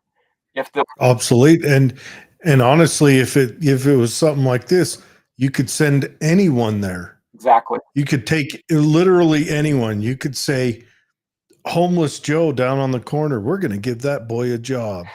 And you take him down, you get him an ill-fitting plaid suit, and you send him to Washington. And he just says, that's kind of how our founders did it. My people they never want did it this to make careers out of it. They did it as a service. That's why they were called public servants, representing their people. Right. Now, you're welcome to use this show, and you're welcome to clip whatever and edit and post. You're welcome to use as much as you can. We share on all the outlets, and you are our last guest. So, if you go in and just want to share your portion of the show and clip it, and I'll be sending everywhere. you a link. I'll be cutting you up. Thank you. That would be awesome. You'll have a standalone. You're welcome to do that. I hope that you're finding ways to reach out to voters. I know there's a registered voter list you can usually purchase from your county clerk that'll give you at least those in your county and other districts you'll cover. You can get registered voters, but you only get addresses. You don't get phone numbers. But if you can get volunteers, and he just pulled up your website, it's a beautiful website. Mm-hmm. I know you're going to need donations. And so people, please understand it. Get to know this gentleman, get to read through his website and the values he's talking about, the platform and the ideas. And if you get behind him, please consider donating, because candidates running unaffiliated don't have the power of their local parties or the state parties backing them. They need grassroots backing and volunteers that are willing to knock on doors and, donate and create yard signs or create a buzz in businesses. I mean, something like this and your idea would be great if you could get some software companies to back you and to try to help. Right now, election integrity is the top of everybody's mind. Yes, we've got immigration issues, and yes, our economy is dying, but election integrity is so important because 2020 woke everybody up. And they went to bed at 10 o'clock at night knowing we had a winner. And the next morning, in certain key states, is all it took. We got a loser. We got a loser. And that right there should scare the hell out of every American, because now they're talking about letting undocumented Democrats vote. And the truth is, there's nothing to stop them if we don't get this under control. We've got to have voter IDs. You still got to keep people anonymous. So a random number that everyone is assigned. But this seems so simple. And I mean, I've even told him, it would be so. Could you turn that Someone's off? saying they're sending us comments over here. Okay. So I'm trying to get there. So sorry about this. If you could get, I would want to put video mics on every congressman and senator, and actually have them on video for all the work they do for the service of the people. Can you imagine how many people would tune in to see exactly what gets said in those dark rooms, in the smoke-filled rooms, when deals are being made with our representatives? I think it would be pretty great. Yeah, and to your point about just picking a bum off the street, it could end up being like that. But I think in the beginning, you would want somebody who could talk about, the ideals of maybe the Republican Party, or why a bill meets certain and is under a certain number of principles that we understand, economic principles. There's so many things that go on right now that are just pure emotion, and we have to fund this country, or we have to fund that country, and it's all just tugging on our heartstrings, and there's very little logic about any of it. Yeah, it does seem like it seems like Washington, D.C. is running with a goal, and that goal doesn't even take into account that there's a nation living beneath it, let alone that they're going to work towards benefiting that nation. And so you're right. Like we're going to go fund all these countries, and even though it's a split or it's unpopular or whatever else, we're just going to do it. So that's why I don't vote. Just makes me feel like it doesn't matter if I do. I could vote in my dream candidate. They'll get in there and they're going to end up doing something that I don't want. And then you'll see them when you get into the mud of it. They refrain from voting on times when it's something that's super unpopular with their people back home, and it still gets passed. Like they go into a meeting and they say, all right, Billy, you don't have to vote this time. It's still going to pass. Right. And we know this will put you in jeopardy on your next election. Right. Well, I'm going to do my best to get you to vote for me. I think that with this idea of you would actually have some sort of ownership of your vote, and you would know that it would actually count toward what the representative would be doing. And that's where there's so much disenfranchisement in the world and in our country, especially. People just are they're just like, what does it matter? Just like you're saying. And we need to be able to bring that. We need to be able to have a direct input in what our government says and does. And that's been sorely missing. And we need to do something. So I'm looking over your website and I see on your platform, you do go into the invasion basically on our borders. And you're talking about a deportation of those who are here illegally. I know Donald Trump is talking about mass deportation. And of course, there's a lot of things that would go along with that, and that would cost money and this and that. But I think if a bill was written properly to find out who's here, because that's going to be the hard part, right?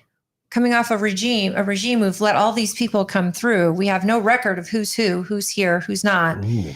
How do we deport them? And I'm wondering with your platform talking, and you also say that the citizens should come first, foreign aid should be largely eliminated. A lot of people feel that way because we are watching our Congress fund walls being built in Ukraine. Our Congress is funding medications for other countries, and we're on a medication shortage. We're seeing a lot of things like that actually need to be addressed, but that's going to cost money for deportation. How do you see making that happen on the deportation? This may now, first of all, I'll preface this by saying, of course, I'll vote with the majority of how those in my district will vote. So I want to preface that, but I do have opinions on it and would suggest to the people on how to vote on any political bill. This may blow your mind. I'm gonna say something good about Mitt Romney for a second. Please don't hold it against me.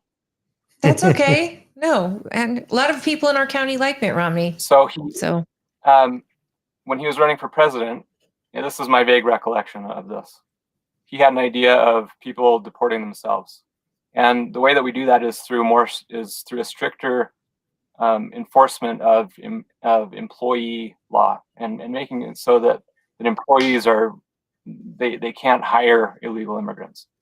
Right, and the government can't fund them. And shut off benefits. Right. I've been saying that forever. So when Trump came in, there was just the rhetoric of Trump talking about them. Quite a few people went back to their country on their own. So I don't like the idea of like rounding people up and doing it by force. I think people should be able to make that decision on their own. But we shouldn't be. First of all, the welfare state on its own is much too large, and then we're in certain states like California and New York, they're giving people debit cards with thousands of dollars on it. They're paying their rent. Like why them? Why not some veterans? Why not somebody else?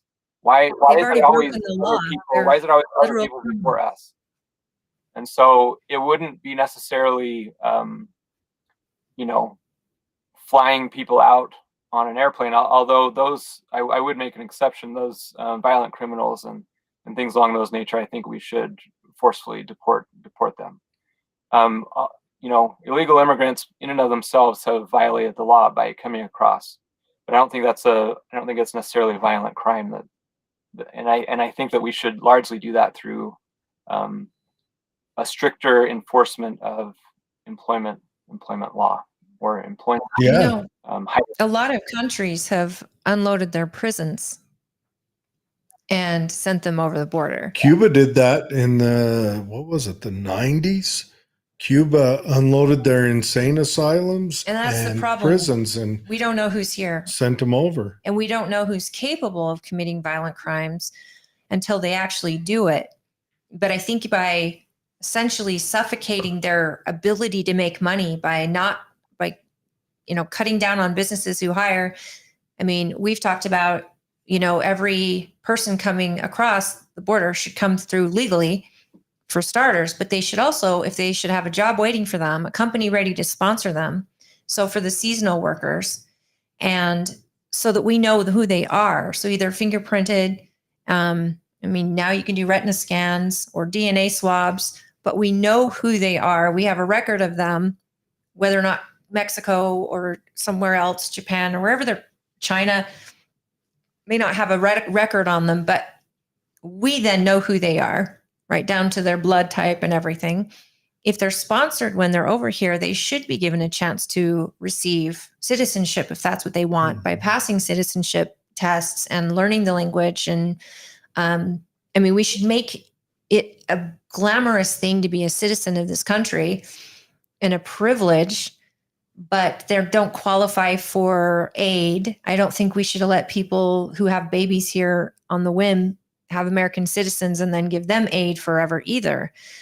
There's got to be a way. And I think you're right. If we did have businesses say, they're actually going to pay a penalty for hiring someone because they're paying them under the table.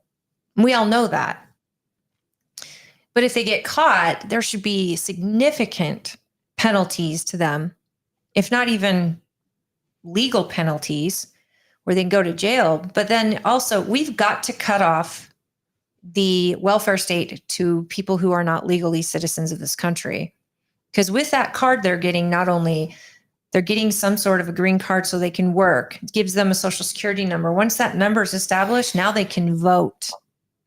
And if nobody is babysitting at the gate to tell us that is a temporary, or that is a person who came over illegally, if that doesn't get any type of discrimination there to where we go, okay, this is a legal person, this one isn't, our voting is dead. There'll be no such thing as integrity. We become a third world country at that point. Yeah, I totally agree. I think coming through the green card stuff and all of the benefits that are being given to them, more than even our veterans get, more than our single moms who are working 2 jobs. I mean, getting better health care than most Americans can afford. It's insane, and it's got to be dealt with. Yeah, I agree. And just so people understand, it's not like I'm anti-Mexican. My wife is half Mexican. I served my mission for my church in California speaking Spanish. Some of my best friends are Mexican. It doesn't have to do with somebody being Mexican. It's somebody coming here illegally and not following the law. My wife's grandmother, she's an immigrant, and she and her husband, they did it legally, and they came here and they worked extremely hard and they did it the right way. And they're those type of people that come here and do it legally and do it the right way, they get resentful of those who just come across, and that creates resentment for us too. I mean, like we were saying, it's like why do they get a Visa prepaid card or whatever? Why not me? Well, the law should be applied to every single person. And my husband's family, his mother was an immigrant.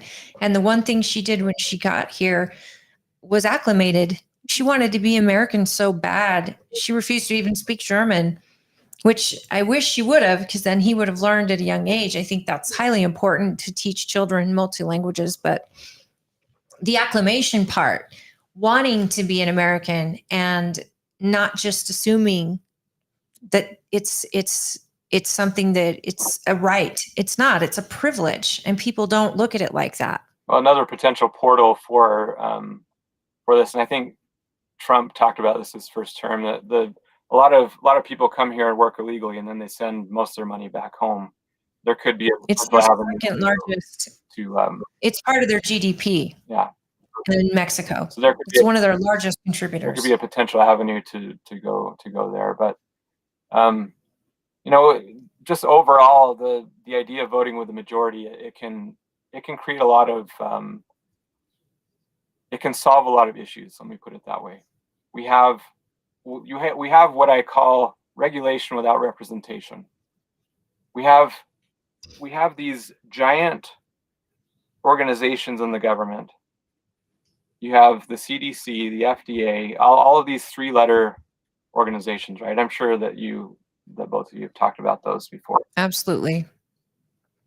I don't even know how they were created. Some of these organizations, I don't know that the process to create them was followed in the proper process, but that's beyond the point. They're already here. You have bureaucrats going and basically doing whatever they want. They have such latitude, and how are we supposed to have a check on them? I believe that the representatives that are elected should take a much more active role in regulation. We should any sort of regulation that comes down the pipe should be voted on by Congress, and I know that would slow down quite a few things. But I think that's actually what the Constitution dictates, that laws are made by Congress and not by unelected bureaucrats. Exactly. And so they have, under the banner of their 3-letter agency, they go and do all these things that take away our freedoms. The whole vaccine thing, that was a big eye opener for a lot of people. And, I would support, as it's mentioned on my website, I support people being able to choose for themselves what type of medications that they take. There's such a strong lobby behind the pharmaceuticals and actually big agriculture also, that the people don't have a chance right now. We're getting poisoned and we don't even know it. And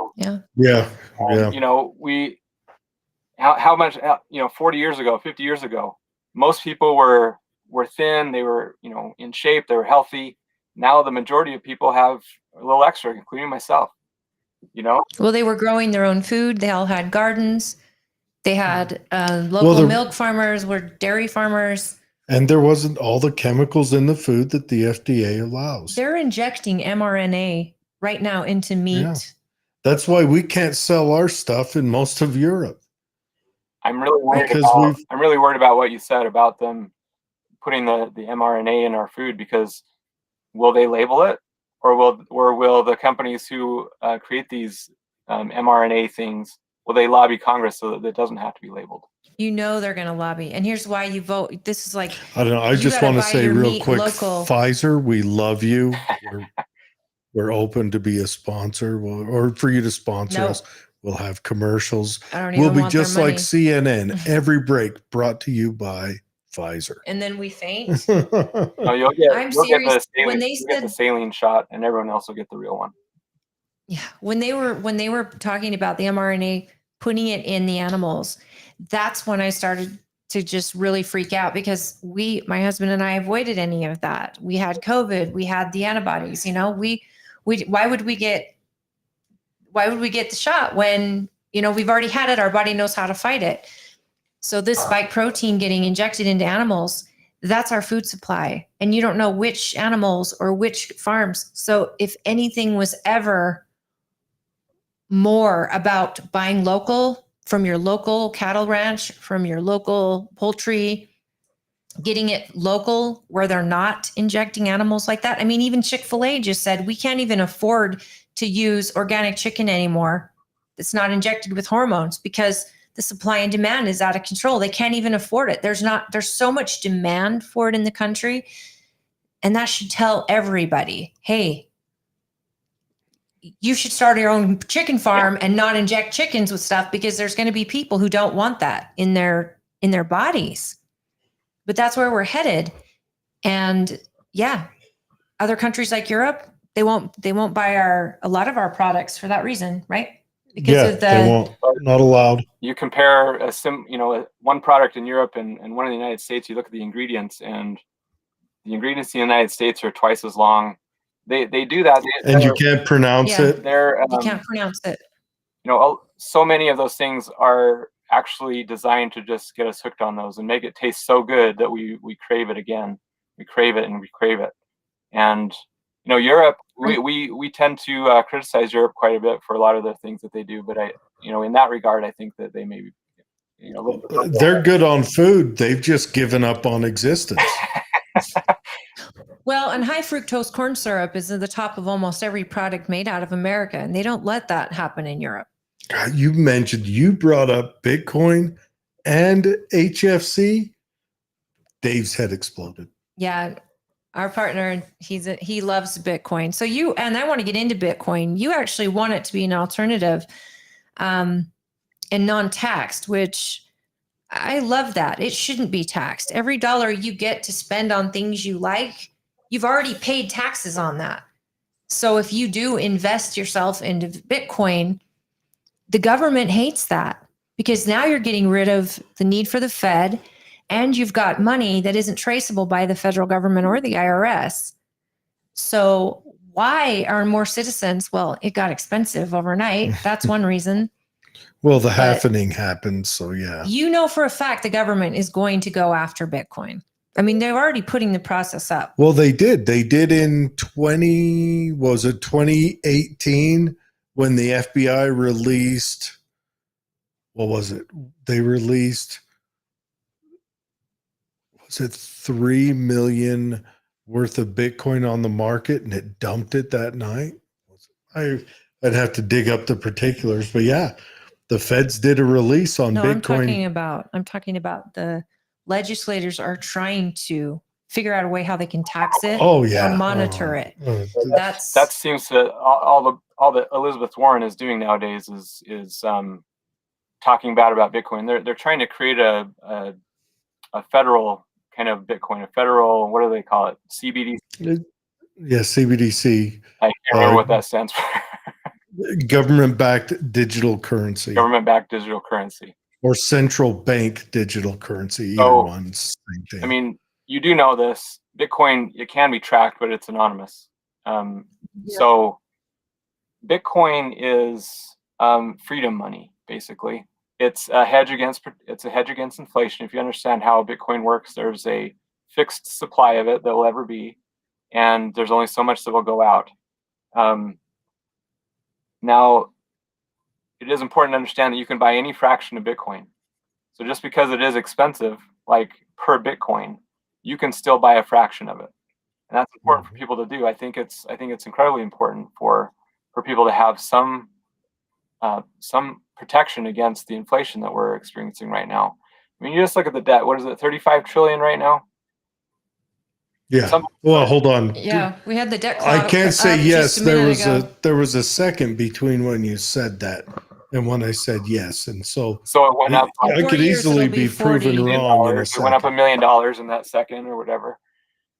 Oh, $1 billion at least. So I mean, if we just were on the debt clock, that's why it's so up in our minds, because the person before you, we went to the debt clock. It looks like it's in fast forward. We're at 35 trillion. In 4 years, we'll be at 42 trillion. And interest is over $1 trillion. There's going to be no way for us to pay that off by saving and doing. Something's got to give. And when that gives, Bitcoin may be a safe haven. It could be. I don't know. Unless they do a big EMP and destroy the internet, and then there's no such thing as Bitcoin anymore. Well, Bitcoin will still exist. That's too detailed for this conversation. We're talking just kind of big ideas about Bitcoin. I think that Bitcoin and most, I think capital gains tax should be eliminated, first of all. Absolutely. Just as you were alluding to and mentioning, we earn this money. It's taxed. We go to the store, sales tax. We buy a house, property tax. We finally earn some money in the stock market. We take it out to buy another house, or to buy whatever, taxed. At every turn there's a tax. And well, they only tax good decisions. And then you die. But they don't tax if you're committing fraud or crime, unless it's to compete with them. They don't tax you. Yeah, They tax that. you. And then you put the whole banking system at risk. Asset forfeiture. Banks, and then no, they're too big to fail. Now we got to save them. So then you get a bailout and a bonus, and then it's just the incentives are totally reversed on what it should be. The government instead of they reward the wrong things. And they penalize the wrong things. It's just like government; they do things in the reverse of what they should do. They penalize savings. They penalize earning. They penalize everything that we do. It's a disincentive for us. Yep. But it's the Fed. The Fed controls everything, and the government does not control the Fed. They incentivize negative behavior. And they de-incentivize positive behavior. They de-incentivize someone who wants to live a frugal life and save, be debt-free. And they incentivize people who want to run up debt. It's just the way we work. It's but Elizabeth terrible. Warren will tell you that Bitcoin's only for people who want to sell drugs, want to commit hits. Like, seriously, the Bitcoin is the pedophile's dream because they can buy child pornography and all this other stuff and transport humans and trafficking and all of that. And it's like, because it's untraced, it's got this terrible cloud around it, which makes me more curious, because I'm like, if the government hates something this bad, there's got to be something to it. But a lot of people, I don't think, understand it or know what the actual outcome looks like in the long term. Did you see Thomas Massey? He's a congressman from, I don't remember what state he's from, but he came up with Kentucky. an end the Fed bill just in the last couple of days. Yeah, we just heard that. So that's that's probably not going to go anywhere, but it'll be interesting to see who talks against it. I mean, it's exactly what I want to see. The people who are against ending the Fed, I think they're being. First of all, I don't think they fully understand how money is created. I don't think they understand that Congress has outsourced the creation of money to the Federal Reserve, and they don't understand. They said, well, if we end the Fed, then everything will blow up. Everything's going to blow up anyway. We're already $35 trillion in debt. The government should be able to issue its own currency. Absolutely, and issue its own I don't know, percentages and interest rates, and make it so people can afford housing and people can afford to pay their debts off without. I mean, people in debt are in an endless train of debt that'll never go anywhere because the rates are so astronomical. And yet the people are punished, not the banks, for doing those type of loans. Now, this may be, you mentioned the government setting the rate. I'd actually be in favor of the market setting the rates for interest rates. I think free market. I think when the government or the Fed, whenever somebody tries to dictate it's basically price fixing. Okay, whenever you have price fixing, when you set a ceiling on what something could be or a floor, it creates distortions in the market. And so, as we see that with all the bubbles that we see, there's in 2008 the real estate bubble. There's a kind of a bubble going on right now that's just ready to burst. I think that there should be some market forces brought into interest rates a lot more instead of the Fed Well, going, oh, well, let's raise it at, But the problem points, is whatever. the government can print money, and that's a problem. If you make money printing private, who owns that? well, And that's not the interest rate isn't.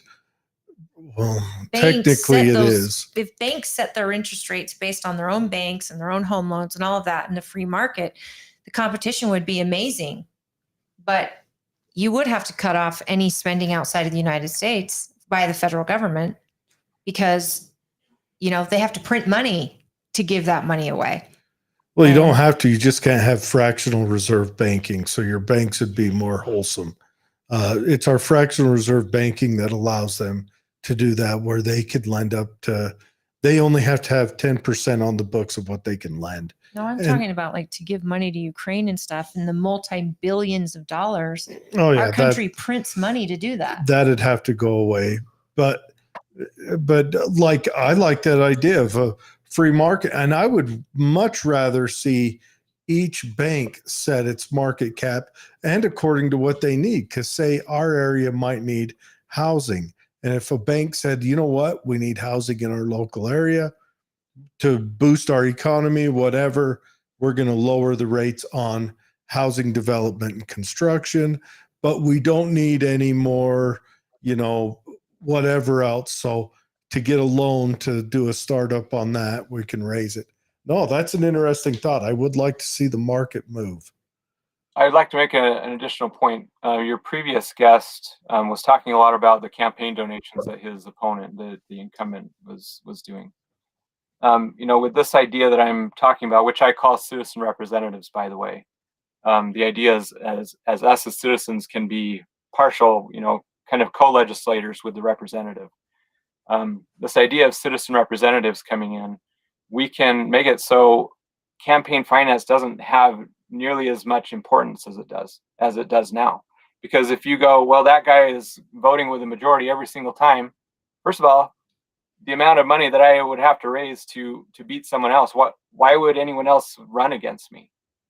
Why would somebody go, oh, well, no, he's voting with the majority every time. I would like to vote with the people who are not the majority. I'll tell you why. Because if they have money, they're going to affect how the majority votes by marketing to your majority.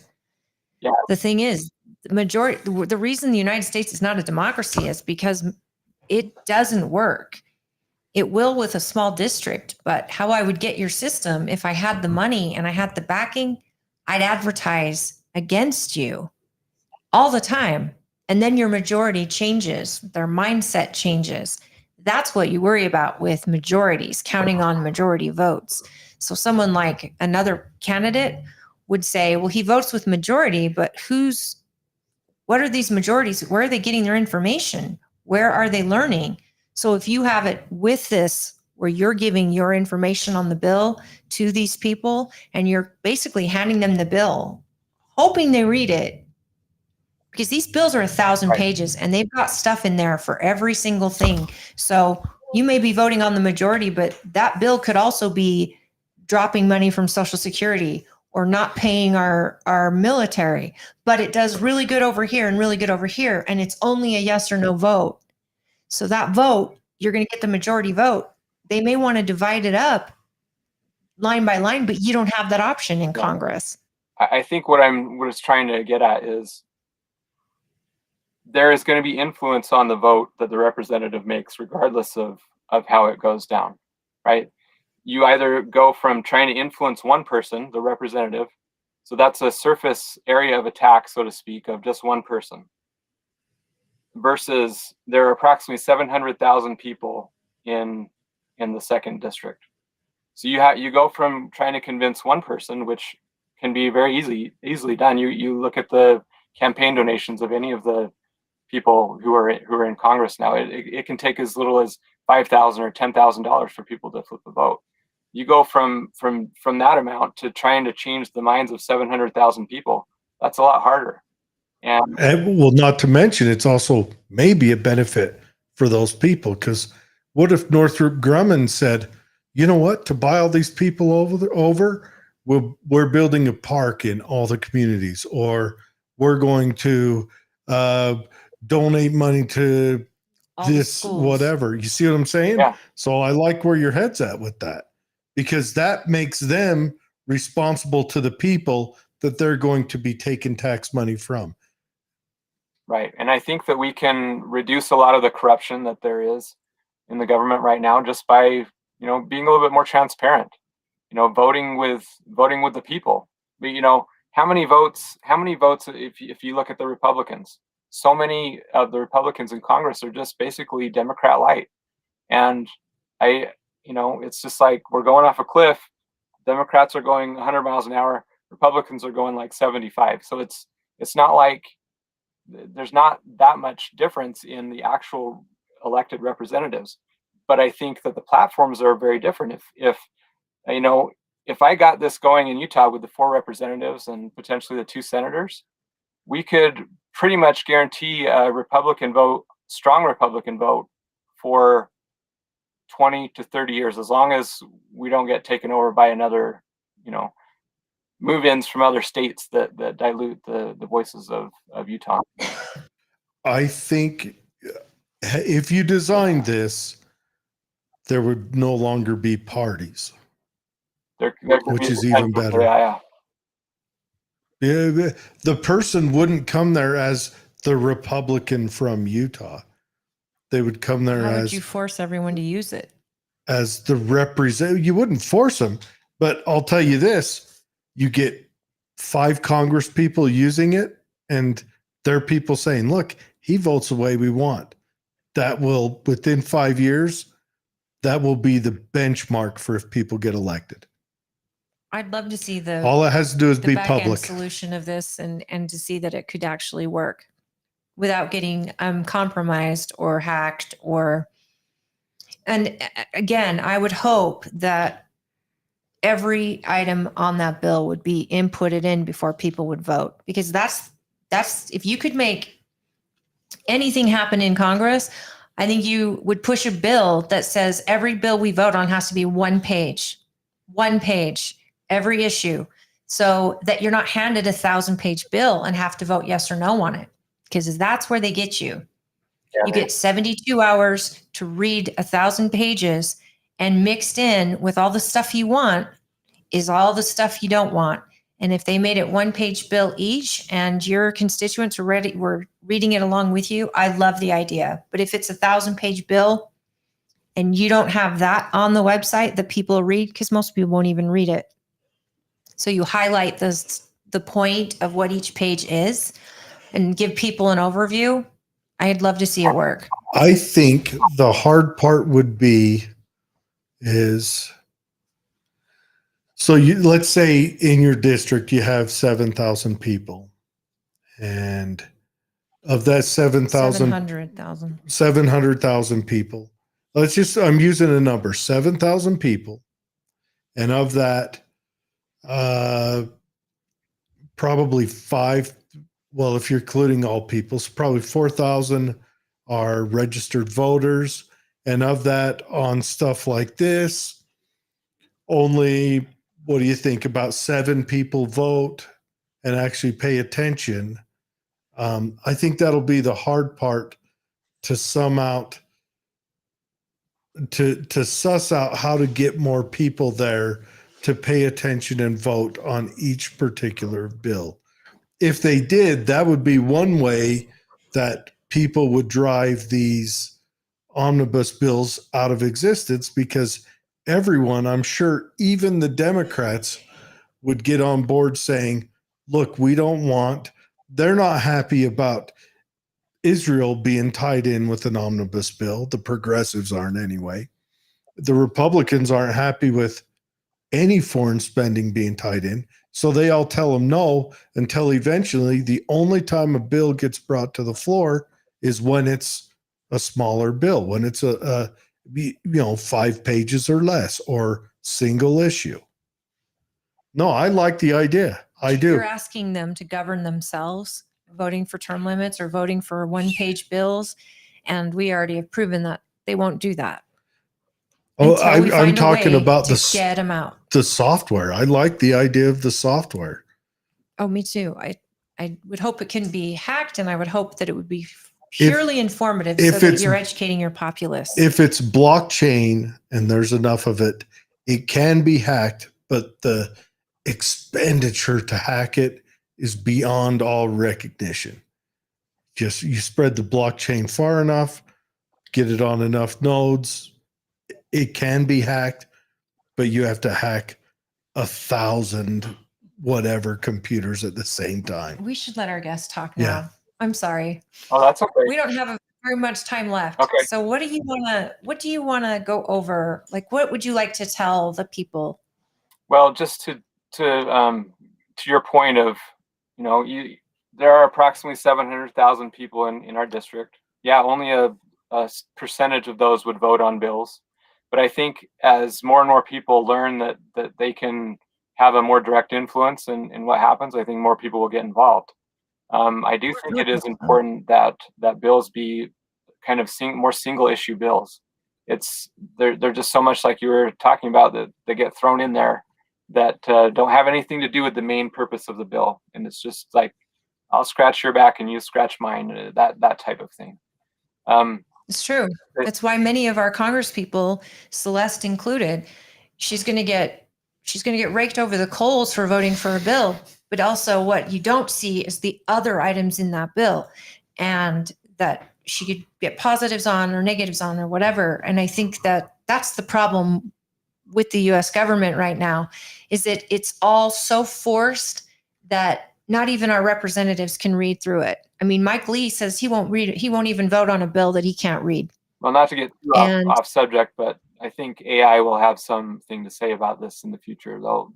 Elon Musk has already talked about this, putting these bills through his AI and helping us understand what's really going on in those bills and distilling them down to what's going on, because they're just too complicated. I mean, these bills, they're not written by the people in Congress. They're written by lobbyists, and then they're just brought as a package. And then, here, I've got this. It's the defense contractors, it's big pharma, it's all these big conglomerates that write these bills. It's not the Congress people, by and large. I think that in kind of summary, we need to do something, and we need to get the people more involved. And I believe that the idea of citizen representatives that I'm bringing forth to vote with the majority of the people, especially in Republican districts right now. The Republican people don't have representatives that by and large represent them. There are a very few handful. I ask this question quite a bit. How many politicians do you trust? When I was gathering signatures, and my joke was, how many politicians do you trust? 0, 1, 2, or 3. It's like we can count on one hand how many politicians we trust, and that should not be so. I would like to make it so politician is not a dirty word anymore. Like, I'm going to be working for you. I'm going to be working for the majority. I trust AOC to make a fool out of herself at least once a week. Well, it's what we trust them to do. Okay. Yeah, do you have a prototype of this technology made yet? No, it's just. I mean, like I said, they're off the shelf kind of deals. I've got a couple of gentlemen in my ward that are in my. I don't know if you're LDS or not. It doesn't matter. But they're in my church that are programmers, and they're developers, and they're helping me kind of come up with the framework of this software. And that'll be one of the things I talk about in my daily vlog or my videos, is the kind of the development of this software, because I want it also to be open source. There will be a potential to monetize it with elections and things like that, but I want the code to be open so that people can see that what we're putting in there is legitimate, that it nothing is 100% unhackable, but we're going to make it as close as we can to that. And with the, like I said, with the public ledger, that eliminates a lot of the uncertainty about the elections. When we can download the election file and we know that from once that is ended, nothing is being added to or being subtracted from that vote. That'd be a huge thing. I mean, just knowing that vote is done and nothing can happen to it after that gets us about half of the way there. Now the other half is making sure that only the right people are voting, that only registered voters in our district, that their votes are not being changed. There will be encryption and things like that. So there are a number of things that we need to take a look at with this software, and I think it can make a huge difference. I like Vivek's idea, Ramaswamy, when he said voting day should be a holiday. Everyone gets off work. It's a federal holiday. And I know a lot of people would like to get back to paper ballots, which that's how we did it years and years and years. That requires a lot of volunteers. That requires a lot of time and attention done by the people. But I think we've gone into a place where people don't have time or don't make time anymore for politics. It is a dirty word. A lot of people vote based on what they see on their nightly news or what they see in commercials during their favorite shows. And if they're streaming, they're not even seeing those unless it's like YouTube. So I think that going into a different way of getting to the people, I mean, this is something you should definitely develop. This is something you could monetize in a good way. And if it works, and if you can prove that it isn't hackable or that it is a direct conduit, and it's easy for people to read through and understand the issue, so they're voting educated with an educated vote rather than just what sounds good at the time. I think you could really have something here. I'd be curious to see what your prototype looks like. Yeah, and then, I mean, just kind of the software is just an ends to the means. I mean, it's dual purpose. It's to tell me how to vote, so I know what the majority actually wants. It's not a poll that can be manipulated or skewed. The polls can be, you can ask questions in a certain way and get whatever answer that you want.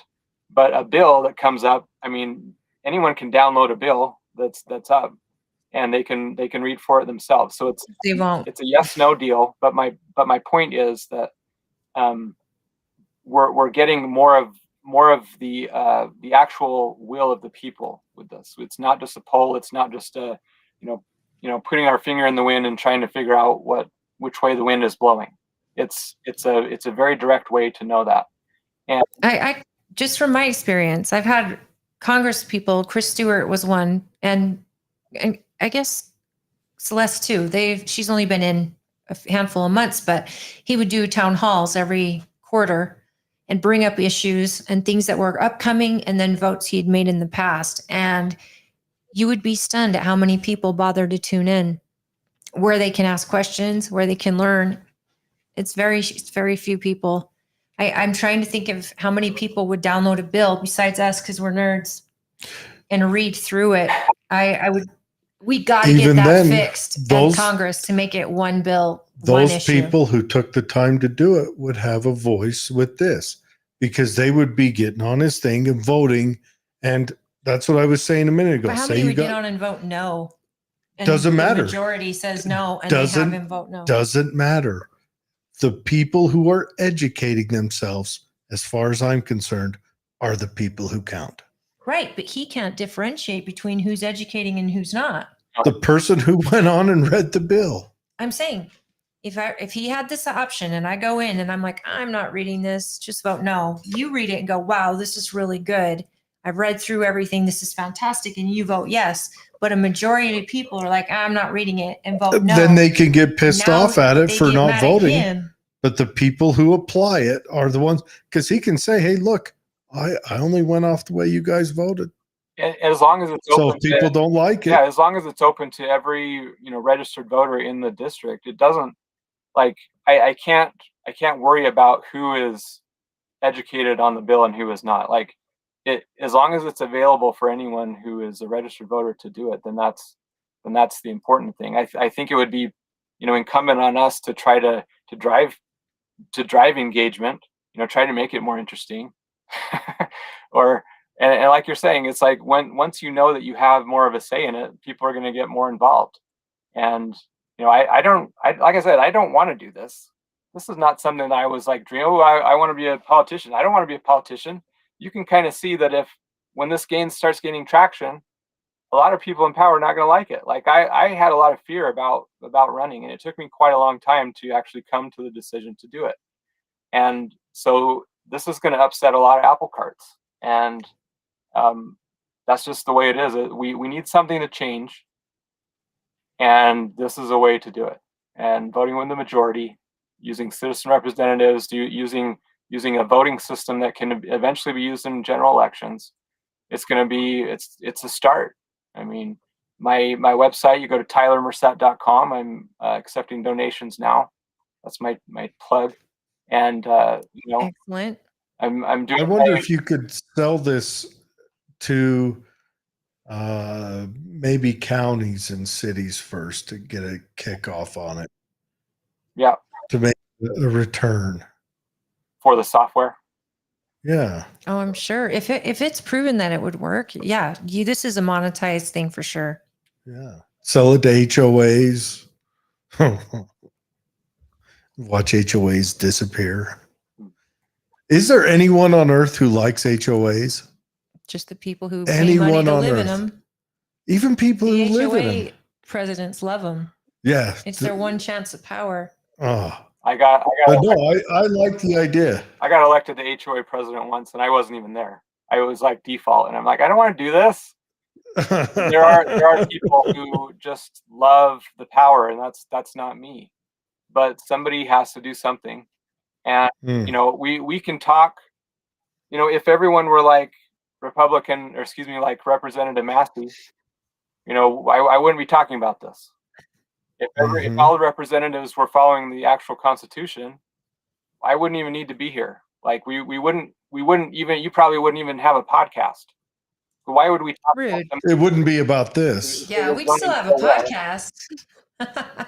Just wouldn't be about this. So yeah, we wouldn't have, if things weren't going well, we wouldn't be doing what we're doing. I don't think. And I'm kind of this is something I don't know that I don't have a good chance of winning. Let's be honest. But I think, this could be setting up a run for next time or for someone else. I would like this idea to get spread and not just be with me. If another representative, not just in Utah, but in other states that have Republicans that aren't representing them well, let's get someone on board. And it's not just, the Democrats, they tend to have people, they tend to do what their people want. That's kind of an interesting side note.